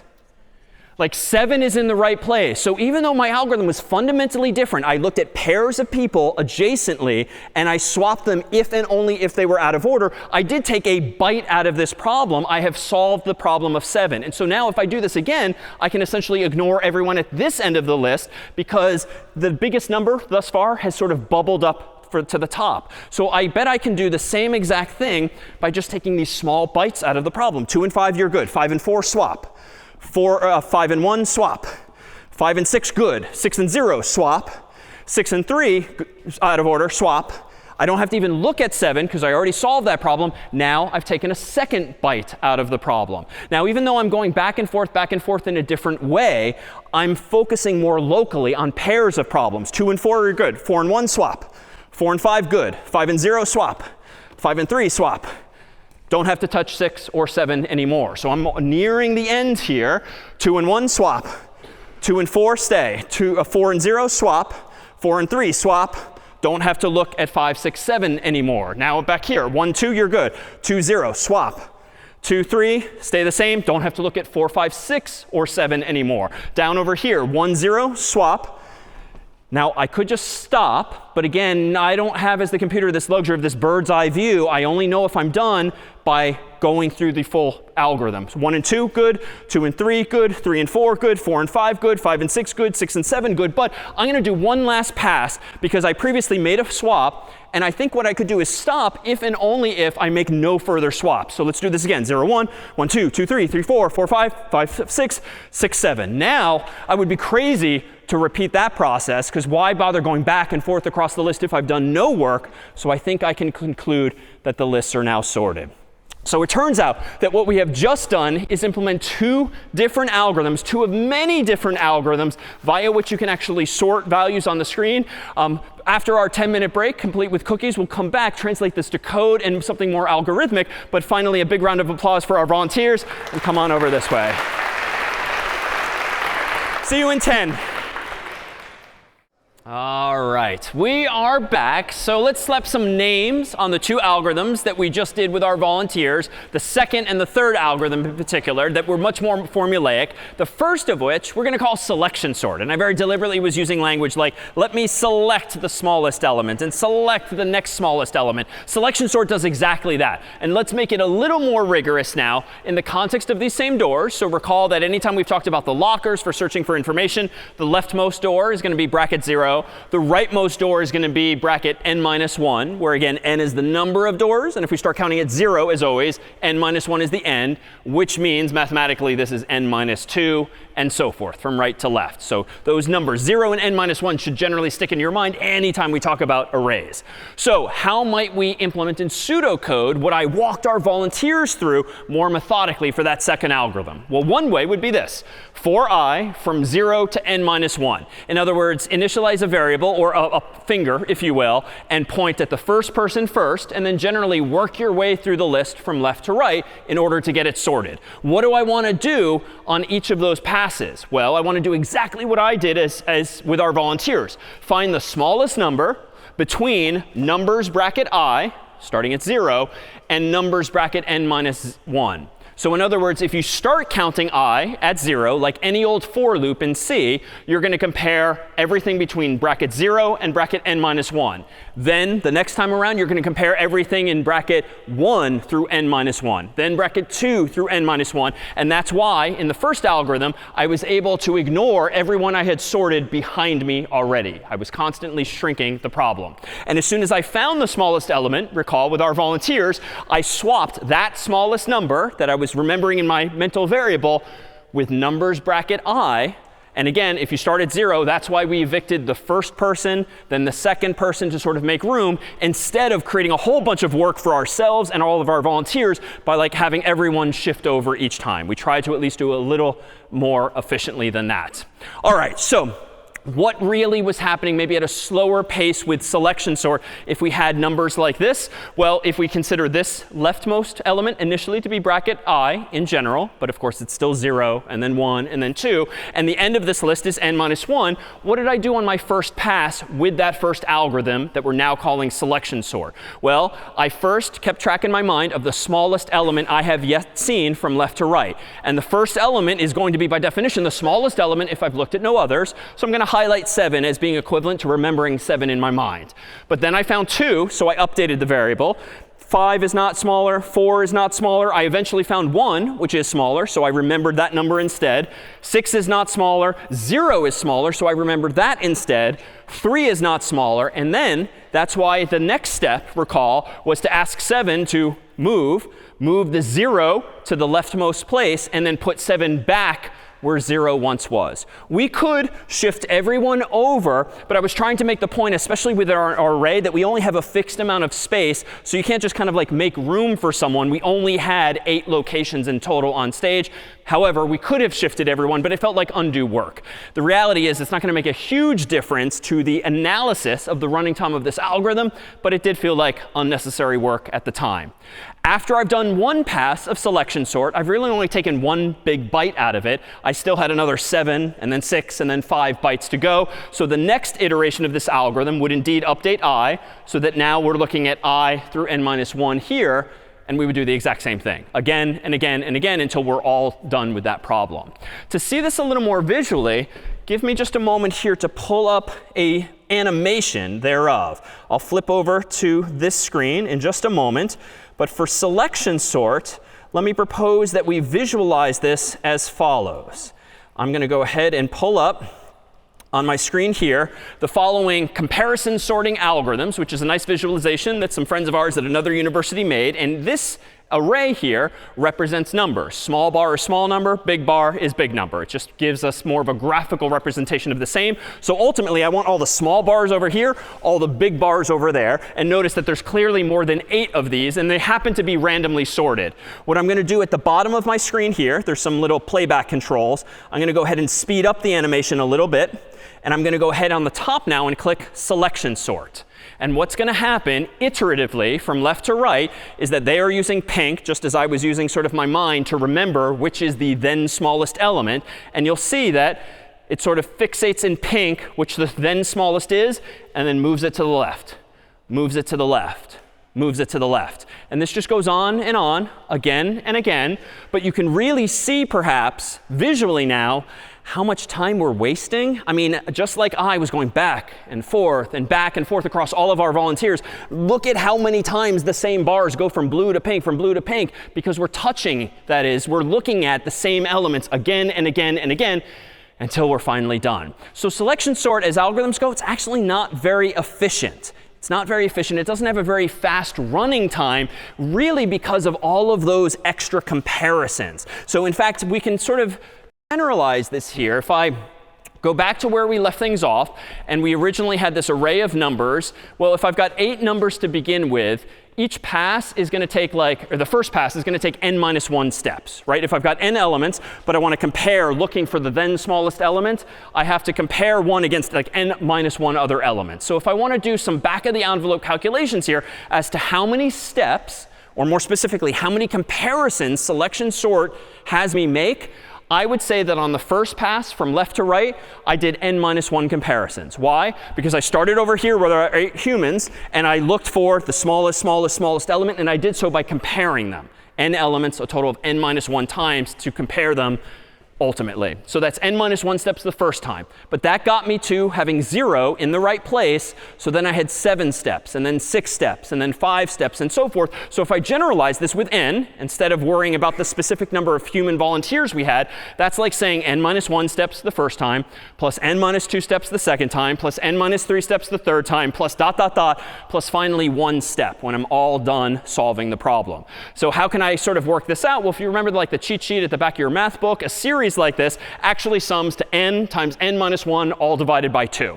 And sort of trust me or take that on faith, but that's what it equals. Now we can sort of apply some high school style multiplication. So we've got like n squared minus n by distributing the n all divided by 2. And if I divide that out, I've got n squared divided by 2 minus n over 2. But here's where asymptotic notation is our friend. I don't really care at the end of the day precisely how many steps selection sort takes.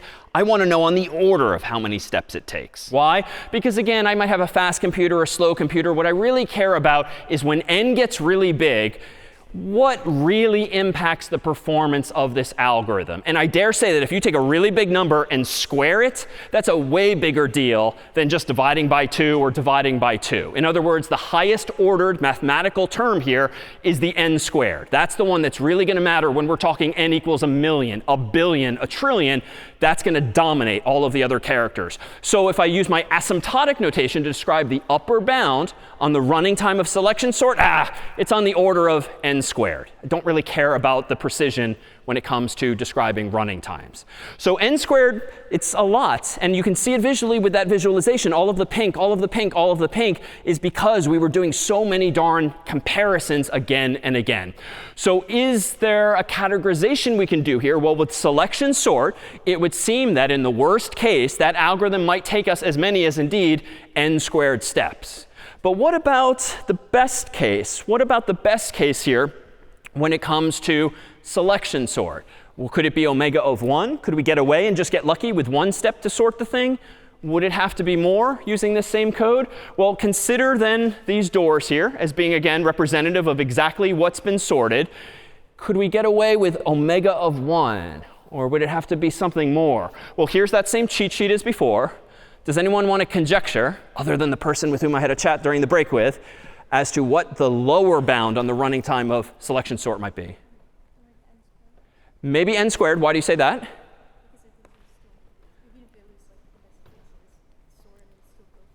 Yeah, really well said. Even in the best case where the numbers just happen to start sorted, which could happen in some perverse scenario, the source code doesn't take into account that being possible. In my pseudocode here, there's no allowance for, hey, by the way, if array is already sorted, exit or quit early. Instead, it is going to blindly do this n minus 1 times and then do this and then do this blindly. So literally, if I had 8 volunteers come up and they sorted themselves in advance, 0 through 7, I would have taken the same number of steps, even though nothing interesting would have been happening, at least according to this source code. We could clearly come up with better source code that is written in pseudocode to solve that problem better, but at least as written, it does not do any better than that. So we would say that selection sort is in big omega of n squared. And now just to bring in the other Greek term, the capital theta, if we have upper bound of n squared and lower bound of n squared, you can also now conveniently say that selection sort is in theta of n squared because they're one and the same. It's just a third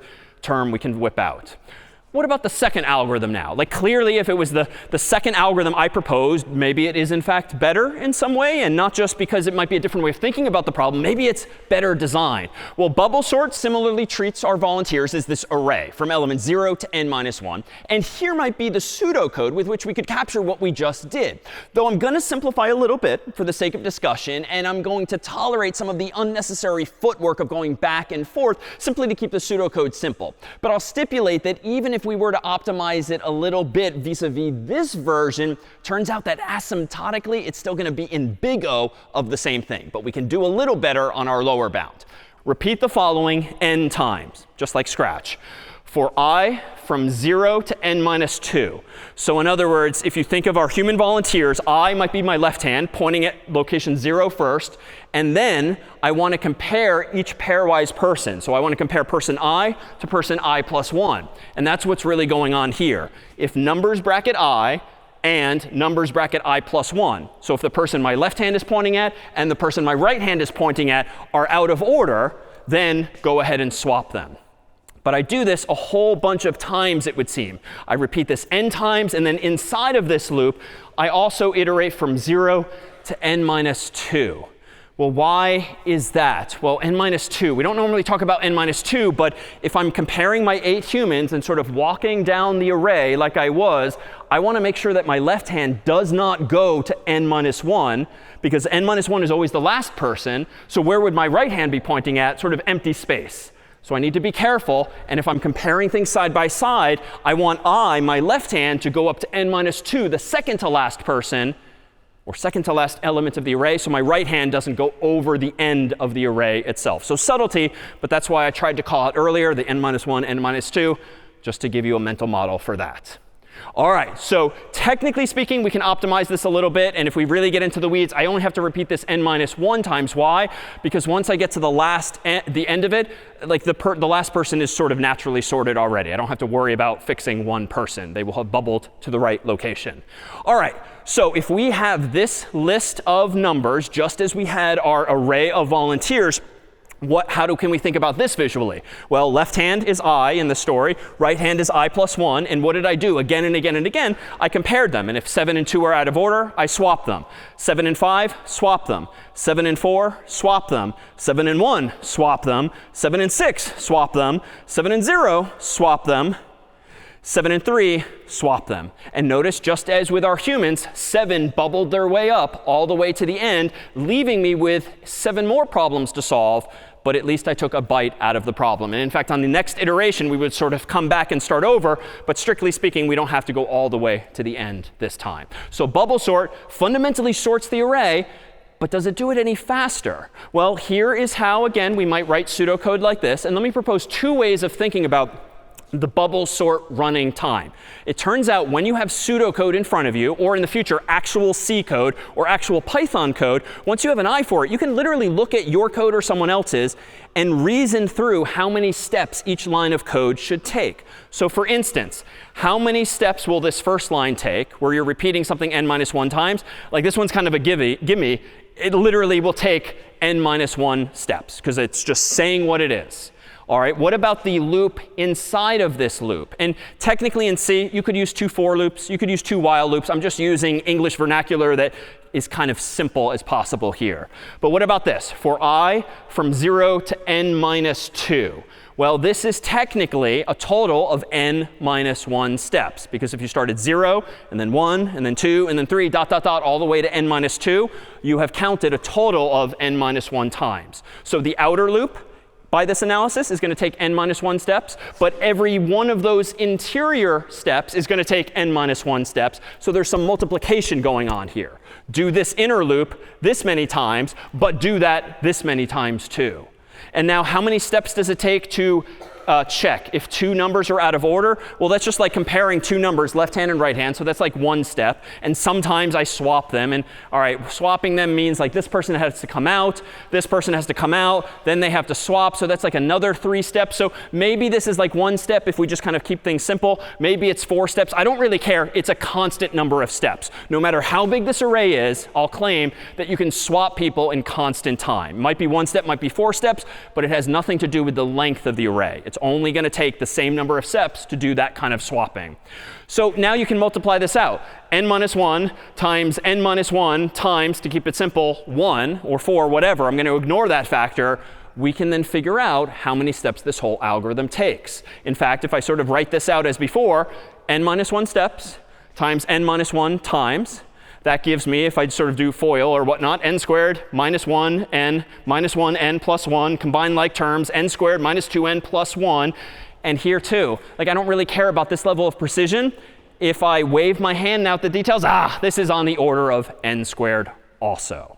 So to be clear, if we compared selection sort and bubble sort, technically they're going to be slightly different numbers of steps. But the reality is, if you run these algorithms long enough with big enough values of n, they're both going to be super darn slow, because the dominating factor is still n squared. Now, I can do one optimization, in fact, but let's first consider what the upper bound is. In bubble sort, the upper bound apparently is on the order of n squared steps. But as written too, it would seem that this algorithm, as written, also is going to be omega of n squared, because it's never taking into account, hey, wait a minute, is the array already sorted? In which case, stop sooner. We don't have any language for that here. But what if I add a super simple conditional here? I could, after every iteration from left to right, just ask myself, did I make any swaps on that pass through the volunteers? If so, there might still be work to be done. But if not, why am I going to crazily repeat myself? Because if I didn't make any swaps one time, I'm definitely not going to make any swaps the next time. It's going to be stuck in some loop. So I can sort of short circuit my logic by just saying, hey, if no swaps on one of those passes, quit. You are done. And if I do this now, such that now I do maximally 1 pass, if the list is already sorted, to notice that the list is sorted, what could you say bubble sort's lower bound is, using omega notation? omega of n. It has to take you at least n steps logically to figure out if the array is sorted. It cannot be omega of 1. Like if you're looking at 8 elements, let alone n elements, there is no way logically to take one step and conclude that all n elements are sorted. That makes sort of no sense. But it is indeed an omega of n because you just need one pass to conclude that everything is indeed in order. So it seems that bubble sort is actually a little bit better. And let's see how it actually plays out visually. Let me go ahead and go back to my visualization from before. I've re-randomized it, and I'm going to click this time bubble sort. And you'll see that it's going to solve the problem in fundamentally the same outcome, but notice that the work it's doing is a little different. The pink indicates now which two pairs of elements are being compared again and again. It's sort of non-obvious what's happening over here, but clearly the biggest numbers are bubbling their way up to the end of the array, just as our human volunteers. We had number 7, and then a 6, and then 5, and then 4. But again, here too, you can see visually how many times we are retracing our steps to ask a different question, but again, touching or looking at the same elements in memory again and again and again. And this isn't even this many elements. What are there, like 100 or so elements here? Like, my God, this is taking forever to sort this many elements. Maybe this is why, then, if you just need to answer a question once, you just sift through the papers, find me the number 50, and don't bother sorting altogether. But if you sort it once, and then you have millions of customers like Google searching and searching and searching, maybe it's worth spending that time up front and then amortizing it, so to speak, over the lifetime of the data itself. OK, I don't have to keep stalling, because now that algorithm has concluded.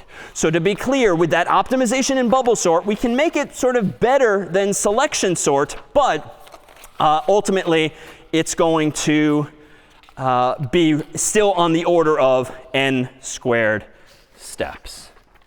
Questions on selection or bubble sort or sorting more generally? Yeah?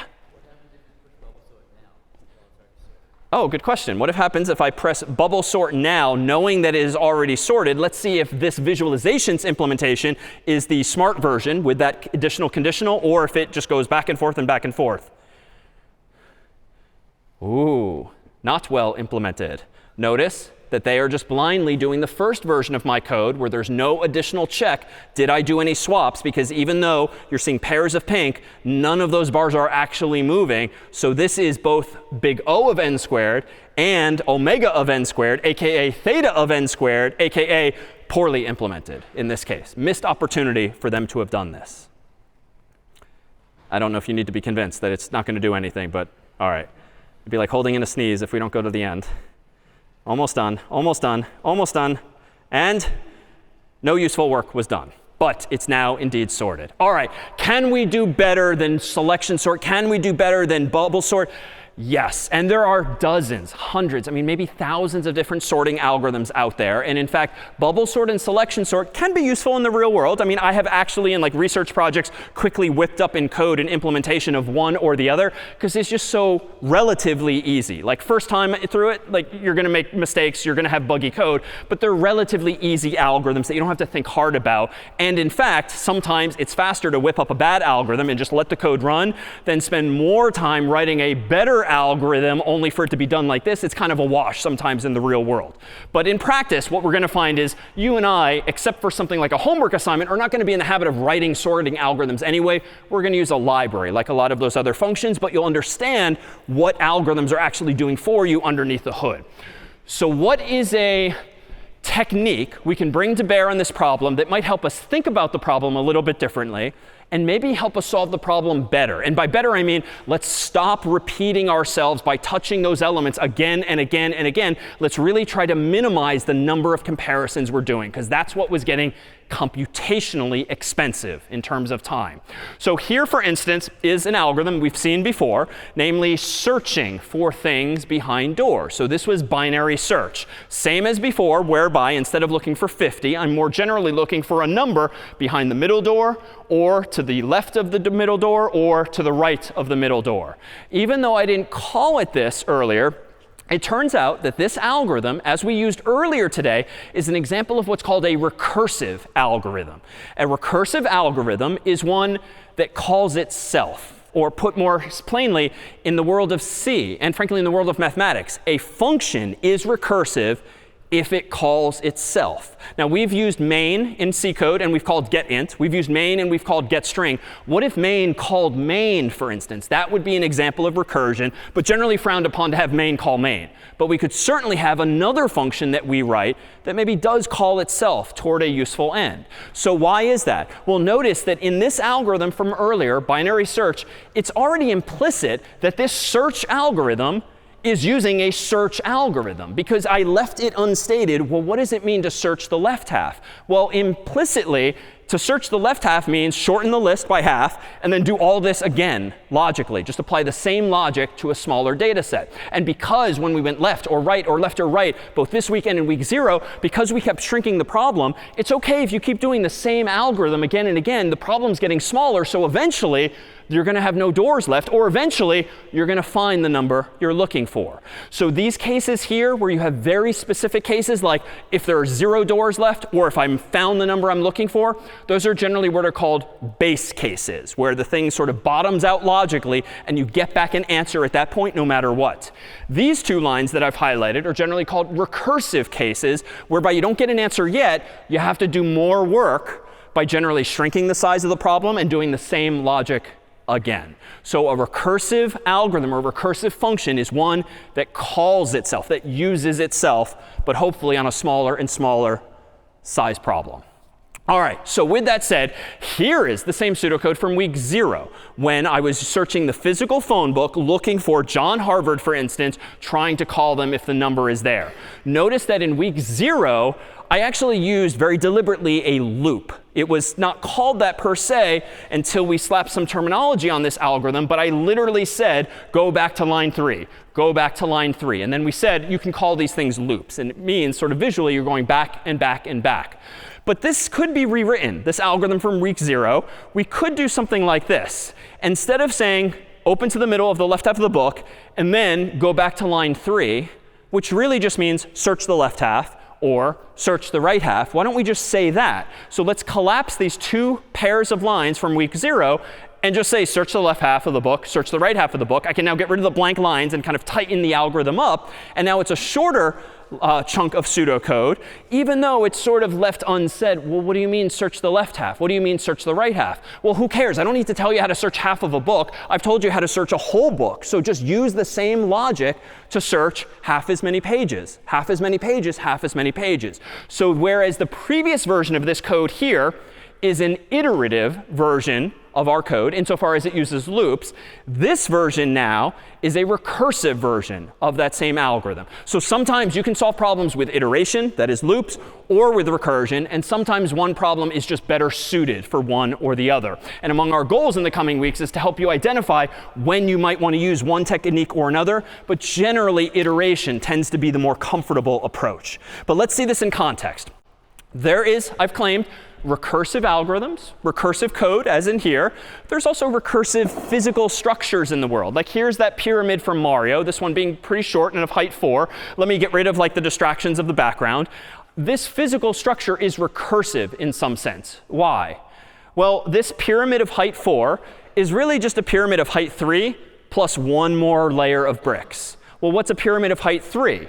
A pyramid of height 3 is really a pyramid of height 2 with one more layer of bricks. What's a pyramid of height 2? It's really just a pyramid of height 1 with one more layer of bricks. What's a pyramid of height 1?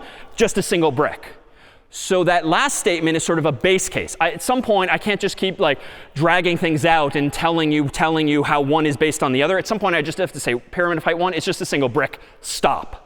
But everything else can be recursively defined in terms of a pyramid of a smaller size. So if actually I want to do this implementation, let me actually whip this up in 2 different ways. Let me go back to VS Code here in just a moment. And in VS Code here, let's go ahead and make something called, say, iteration.c, just to make clear what kind of technique it is. So in VS Code, I'm going to go ahead and say iteration.c. And in this program, I'm going to write code that prints out a pyramid like this of height 4, for instance, or anything else. So let me go ahead and at the top of this file include CS50.h so I can ask the user how big it should be. Include standardIO.h so I can actually use printf. Let me go ahead and in int main void just tee up the beginning of a program that's going to ask the user for a height of a pyramid using our friend getInt. And then I'm going to assume for the moment that there is a function called draw, whose purpose in life is to draw a pyramid. I'm going to pass in that height. Done. So this now invites the question, well, how do you implement the draw function? Well, a couple of different ways. Let me do it iteratively with a loop. So let me go ahead and define a function that doesn't return anything, because I just need to have side effects printing on the screen. I'll call it draw. It takes as input a value like n for the height that I want it to draw. And then inside of draw, what am I going to do? Well, this is easier than problem set 1 was because of the direction that the pyramid is heading. So this I can do fairly quickly as for int I is 0, I is less than n, I++, and then inside of that loop, so that's going to give me row, row, row, row. I want to now print out the number of bricks for a given row. Well, I claim with a quick glance int j equals 0, j is less than I plus 1, j plus plus. And then in here, I'm going to go ahead and print out a single hash. Then out here, I'm going to go ahead and print a new line. So I did this super quick, but let me convince you that it probably is correct. Here, I'm iterating from 0 up to, but not through n. So if I want a pyramid of height 4, this is like giving me the first row, the second row, the third row, and the fourth, from top to bottom, because that's how the screen scrolls. But then inside of each of those rows, how many bricks do I want? Well, on the very first topmost row of a pyramid, no matter its height, how many bricks do I want there? The very top, I just want one, like the single brick. Well, if I start counting I at 0, I don't want to print 0 bricks. So I need to do a bit of arithmetic here. I need to do I plus 1. So 0 plus 1 ensures that this inner loop, j, gives me 1 brick, and then 2 bricks, and then 3 bricks, and then 4. So I just need to be a little clever and think about the arithmetic, but I think that gets the job done. That prints out hash, hash, hash, hash, one at a time. But at the end of each row, I move the cursor to the next line. So even though I did this pretty quickly, and it might have taken you much longer to do problem set 1 as expected, I think this will give me what I want, so long as I avoid making a past mistake. I need to put the prototype of this helper function at the top. So let me open my terminal window, make iteration, enter. So far, so good. /iteration, enter. Let's do a pyramid of height 4. And it seems to, in fact, work. And I can do this even bigger. Let me do a pyramid, for instance, of height maybe 12, enter. And it seems to be working indeed with iteration. Well, what if I instead want to use recursion as a technique instead? I bet I can actually do that. Because again, what is a pyramid of height 4? Well, it's like saying print a pyramid of height 3 and then add one more row.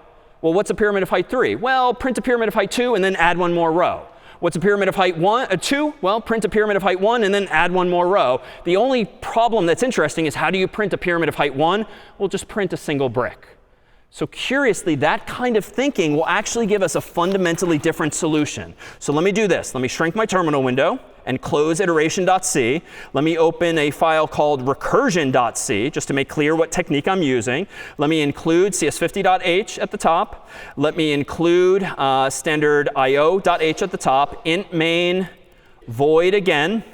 And in here, again, int height equals getInt, and then ask the human for the height. Then go ahead and call an imaginary draw function passing in that height, which doesn't yet exist. But now let's make it exist.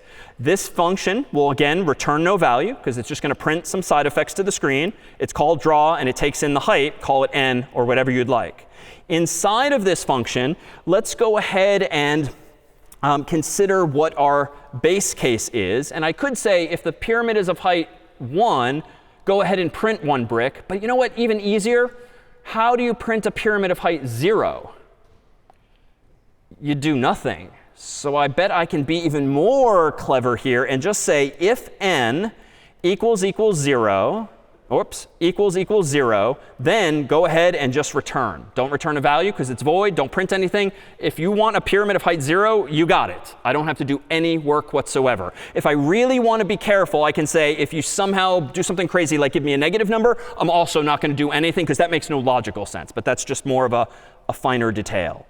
How now do I print a pyramid of height n according to my logic from earlier? What would you have me print first as a pyramid of height n? Again, it's kind of circular logic, but how can I print a pyramid of height n?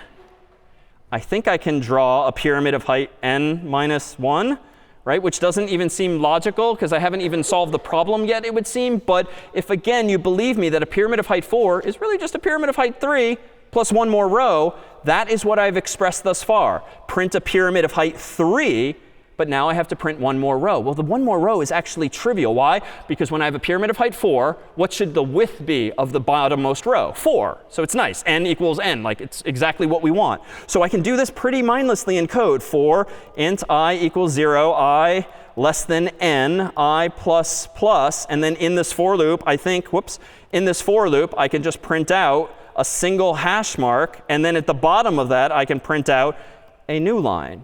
So weirdly, and let me add my prototype up here, void draw int n semicolon. Let's focus on the draw function here. I feel like I haven't even solved the problem that you asked me to solve. Like, one, I plucked off this arbitrary problem. Like, if you want no pyramid, fine. No pyramid it is. Return without doing anything. Then I'm sort of cyclically saying, well, if you want a pyramid of height n, well, just go draw it yourself as a pyramid of height n minus 1. But then the last thing I'm doing, and this is where the magic actually happens, I am also saying, once you're done doing that other thing recursively, give me one final row. And where this works out logically, if you sort of reason through this in your mind, suppose you want to print a pyramid of height 4 initially. Well, this does not apply because 4 is bigger than 0. This does apply, so you print a pyramid of height 3. That puts you logically back in this function. How do you print a pyramid of height 3? Not applicable. Well, you print a pyramid of height 2. Then we get back here. Doesn't apply. How do you print a pyramid of height 2? Well, you print a pyramid of height 1. OK, let's go back here. Doesn't apply. How do you print a pyramid of height 1? Well, you print a pyramid of height 0. That gets us back into here. Now this applies. And I do nothing. So it rewinds logically in your mind if following along. And I just said to print a pyramid of height 1, I first print a pyramid of height 0. OK, did that. Didn't require much effort. What do I then do? Then draw one more row. And if n at this point in the story is indeed 1, this for loop is designed to print one hash. Then the function will end. And if you rewind in your mind's eye, how did we get there? Well, I asked to print a pyramid of height 2, but I first asked to print a pyramid of height 1. But all I have on the screen is a single hash. But I add another row to that. And if n equals 2 now, that gives me 2 hashes. Then this finishes. Now we rewind again. Now I print another row, 3 hashes. Now this finishes and rewinds. Now I print the 4th row. So sort of in this weird mind-bending way, by not answering the question, but sort of kicking the can down the road by saying, no, you go do this, so long as you take one bite out of the problem, one row, it logically all just kind of works out in the end. So if I haven't made any typos, let me open my terminal window here, make recursion, /recursion, let's do height 4. It actually does work. Let me make my terminal window even bigger and do it again. /recursion 12, it does actually work. So which is better? Well, in some cases of solving problems, it just helps to write code recursively when what you are trying to do itself is recursive in nature. And even though you probably haven't thought about any of the pyramids in Mario as being recursive, they actually now are. Because again, a pyramid of height 4 is just a pyramid of height 3. It's just a pyramid of height 2. It's just a pyramid of height 1. It's just a pyramid of height 0. Plus one more row, plus one more row, plus one more row, plus one more row. We'll see future problems wherein the data structures we're using in the computer's memory are sort of laid out two-dimensionally. Those kinds of problems, too, may very well lend themselves to recursion, even if you can also use iteration or for loops as well. Recursion is such a common technique, but a challenging technique in the real world that there's even little Easter eggs out there. In fact, let me go ahead and give me just a moment to pull up a browser, and then I'll switch screens. If I pull up, say, Google here, any old Google window, and you want to learn more about recursion, so recursion, enter, you'll notice this little Easter egg that the geeks at Google have had latent in google.com for years. Does anyone see the CS joke at hand? Yeah? What's that? Yeah, it's asking you, did you mean recursion? Well, I'm pretty sure that's what I typed, so ha ha ha, let's click recursion. Now we're in night mode for some reason, but did you mean recursion? Ha ha ha, ha ha ha. I mean, that's maybe the kind of laughter it warrants. But like, this is a joke. Like, it's recursion in the sense that Google is telling you to Google recursion again and again. But of course, the second and third results or whatnot are actually real results. But you can try that at home by simply searching for recursion. So again, all it means for a function or an algorithm to be recursive is that if it uses or calls itself. But so that you don't get into some infinite loop like Google, which ironically is sort of buggy and that it will never stop, you have a base case where you just pluck off the easiest of the problems, height 0, height 1, whatever it is, so that the interesting work is left to the recursive calls, where you call yourself again and again. All right, any questions, though, on recursion versus iteration? OK, we've got one algorithm to go because I don't like selection sort or bubble sort yet. Even though bubble sorts seem to be a little better with that optimization, my God, even just to sort 100 elements, that code felt very slow on the screen when visualized. Well, let's introduce one other algorithm for sorting, even though there's many more out there. But merge sort is an algorithm that I claim is going to be faster, even though it too will probably by design bend your mind a little bit. It's a little hard to wrap your mind around at first glance.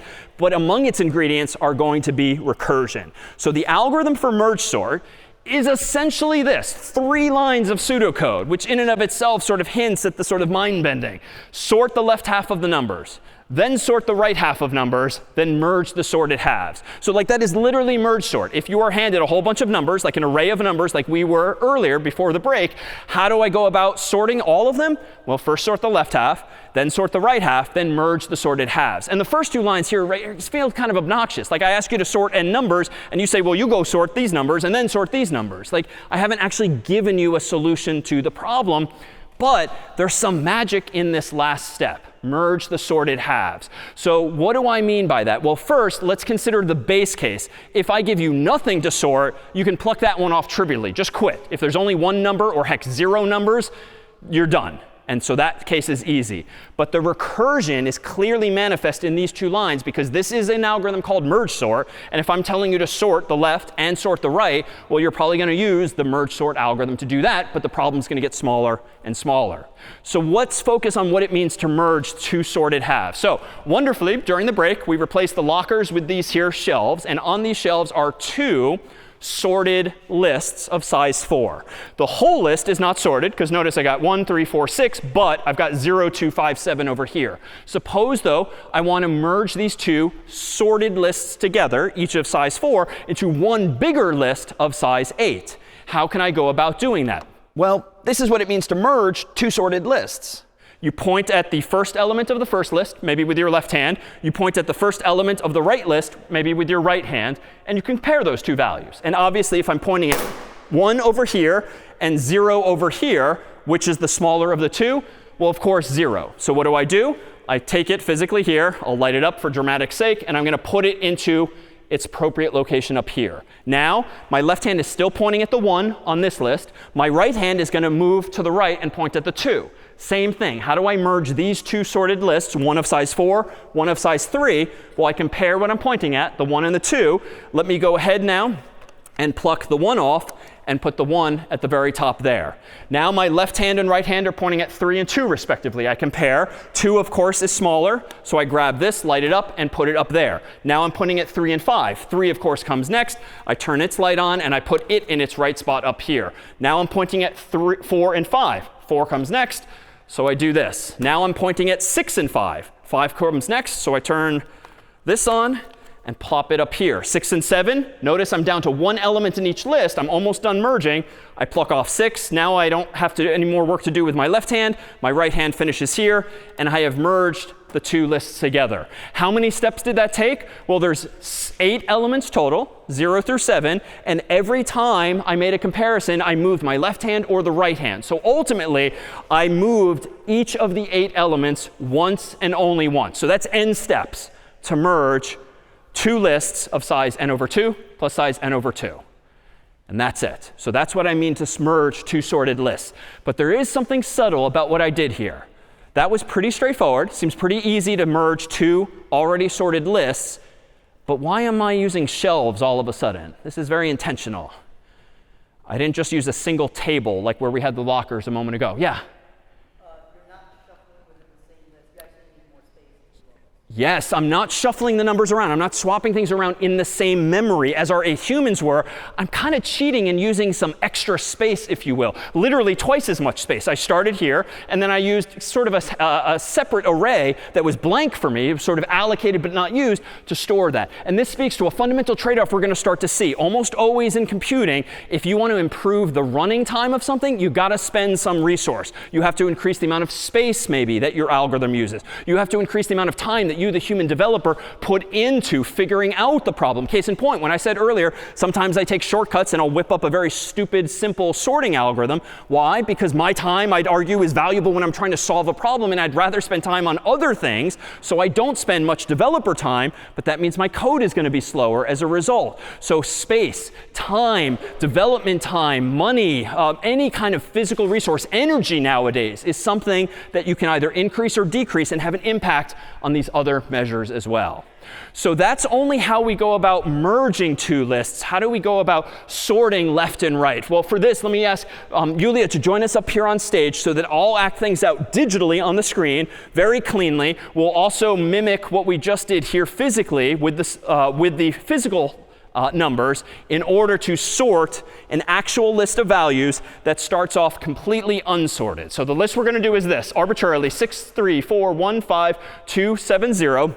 We're going to start with them all on the top shelf ultimately, and we'll see by acting this out how we can go about sorting 8 elements that start off completely unsorted. And the 3 steps we're going to use are these: sort the left half, sort the right half, and then merge the sorted halves together.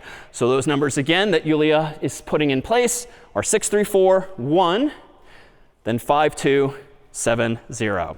We have not rehearsed this, so we will see how well we both do together at this. All right, so here is the array of numbers at top, physically represented here. You can look at whichever demonstration you prefer. Let me make clear that this is really an array. And indeed, there's only so much shelf space. Like Julia can't just kind of steal space over here to the right or over to the left. Like we are limited in space. But she does have extra space here and technically here and here if she really wants it. All right, how do I go about sorting a list of size 8? Well, what was step 1? Sort the left half. Step 2, sort the right half. Step 3, merge the sorted halves. That's all you have to remember. So here's the original list. How do I go about sorting the left half? Sorry. How do I go about sorting the original list? I go ahead and I sort the left half. So Julia's kindly going to act this out by just using some additional space. I'll do it digitally here. This now is a list of size 4. How do I sort a list of size 4? Well, I've got an algorithm for that. Sort left half, sort right half, merge the sorted halves. So let's do this. Let's go ahead and sort the left half of this list of size 4. And now, how do I sort this thing? Well, this is now a list of size 2. How do I sort a list of size 2? Sort the left half, sort the right half, merge the 2 halves. This is where things get kind of stupid temporarily. OK, done sorting the left half, done sorting the right half. But what's the magical third step? Merge the 2 together. How do I do that? Left-hand, right-hand trick. 6 and 3 are being compared. 3, of course, comes first, and then 6. So I have merged those 2 together. And so now we have a sorted list of size 2, but this is still unsorted. That's still unsorted. So what came next? How did I get to this point? I sorted the left half. I sorted the left half. I sorted the left half, right half. I merged. So what step comes next? Sort the right half of that original half. This is where it's hard to sort of keep track of, but if you take on faith, now I'm going to sort the right half. How do I do that? Sort the left half of that right half. Done. Easy. Sort the right half of that right half. Done. That was easy. Let's now merge together. Left hand, right hand. Which comes first? 1, obviously. So I sort the 1, or I merge in the 1. Now I merge in the 4. Now at this point in the story, I've got a sorted left half. I've got a sorted right half. What comes next? Merge the sorted halves. How do I do that? Left hand, right hand. 1 comes first, so I merge that in. 3 and 4. 3 comes first. I merge that in. 6 and 4. 4 comes first. Now, I'm no more right hand, so I merge in the 6. And now, not coincidentally, you see that we have sorted the left half, just like the short demo I did earlier. That was a lot of work, a lot of talking. We still have another half to go, but I'll do it more quickly. Let's see how quickly we can do this. How do I sort now the right half of the original list after sorting the left half? Well, what do? I go ahead and sort the right half. All right, well, what does it mean to sort the right half? I'm going to go ahead and sort the left half of the right half. All right, what does that then mean? Sort the left half, done. Sort the right half, done. Merge the two halves. 2, and then 2. 2. OK, good. And then 5. OK, good. And now the left half of the right half is sorted. Now I sort the right half of the right half. So I got the 7, 0, and I sort the 7, done.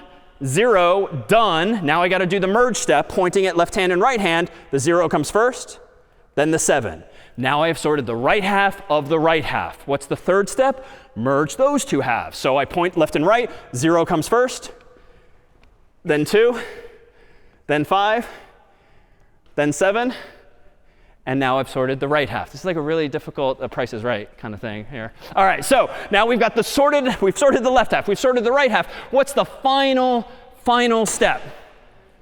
Merge the two halves. And this is exactly what I did before. So dramatically, as the lights come on with each of them, pointing at left and right, 0 comes first, then 1. OK, what comes next? 2 comes next. Then 3, then 4, then 5, then 6, and a huge round of applause for Yulia if we can once we hit, and 7. Thank you. OK. So she and I will debrief as to whether we need both of these visuals moving forward. But hopefully it makes clear that all we're doing is like this mindless, fairly bite-sized problem solving of sort left half, sort right half, merge the two halves. And if we now consider just how much faster or slower that is than an algorithm like selection sort or bubble sort, let's see if we can't analyze this just a little bit. We ended up having an entirely sorted array. But how did we actually get there? Well, if we consider what the possible buckets are for asymptotic running times here, let's consider the sort of breadcrumbs we might have left along the way if I didn't keep deleting things as I went. So we started with these numbers up here. And at one point or another, we did all of this work that's pictured on the screen, even though it only was up on the screen briefly. So in other words, we started with one list. And then how many times did we divide it in half? 1 time, 2 times, 3 times. So sort of we did this dividing and conquering of the entire list 3 different times so we could get to this, like, these leaves, if you will. And even though we'll talk about this more in future weeks, if you've ever drawn like a family tree where you might have like grandma and grandpa and then parents and then children and so forth, it's sort of like an upside down tree whose branches grow downward, where the leaves, so to speak, like the descendants, are at the very bottom of the tree. And that's terminology we'll come back to in the coming weeks. But how many times could we chop up this original array into smaller and smaller pieces? 3 times for each of these elements here. Moreover, how many steps did it take to merge those lists back together? Well, that's going to be the operative question. It turns out that the number of times we were able to divide the original list in half and half and half to get to those very single stupid problems of single numbers was log base 2 of n. You can do a bit of a sanity check here, whereby if you just do the mental math, if we had 8 elements originally, and the answer to this question is 3, well, that actually kind of works out, because log base 2 of 8 actually is 3, which describes exactly how many times we chop the problem up into smaller and smaller pieces. But again, there was some merging going on, whereby we actually wanted to merge those then sorted lists together. So how did we go about doing that? Well, every time we merged, we only looked at or physically touched the number once before putting it into its place. So my hands were constantly working their way through this list, such that when we had the singletons, done. 1, 2, 3, 4, 5, 6, 7, 8. Work was done. When we did this work, it was 1, 2, and then 3, 4, and then 5, 6, and then 7, 8 steps as well to merge those together. Then it was 1, 2, 3, 4, 5, 6, 7, 8. In other words, no matter what conceptual layer of this tree we are in, it was taking me n steps, or 8 specifically, to do that merging. So what that then invites is, what's the total amount of running time involved here? Well, if you're doing n things, log base 2n times, the total math works out to be n times log of n. So that is to say, merge sort, unlike selection sort, unlike bubble sort, is in big O of n log n, which even if you vaguely remember your logarithms, log n is smaller than n, so n times log n is definitely better, that is smaller than n squared. So if we consider our sort of cheat sheet here of the possible running times that are common, merge sort is in big O of log n. However, nothing I or Yulia did took into account whether the list was already sorted or not, so it's fair to say that the lower bound on merge sort's running time, even if the darn thing is already sorted, is also n log n. Now that's not as good as n, but at least in general it's way better than n squared. But here again is a trade-off. If you want to have this nice recursive solution using merge sort, you might not get a lower bound running time unless we go in and add more pseudocode that maybe does something silly like check the list first, if already sorted, quit. And you just kind of special case it with a conditional, but that's sort of a lower level refinement that we won't bother with today. But merge sort then is in n log n, as are frankly a lot of sorting algorithms that you would use in the real world or use in a library. And so as our final flourish today, what we thought we would do is compare these three algorithms that we focused on: selection sort, bubble sort, and merge sort. In particular, what you're about to see is a visualization of some random data 3 different times. The top chunk of data is going to be sorted with selection sort. The bottom data is going to be sorted with bubble sort. And the middle data is going to be sorted with merge sort. And the goal here will be to actually assess and feel and hear what the difference is when you put a little more time, a little more thought, a little more effort into designing your code not only correctly, but well and thus efficiently in order to solve problems more efficiently. So if we could dramatically dim the lights, we will hit play on this final flourish.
The music just makes sorting fun, but that's it for CS50. We'll see you next time.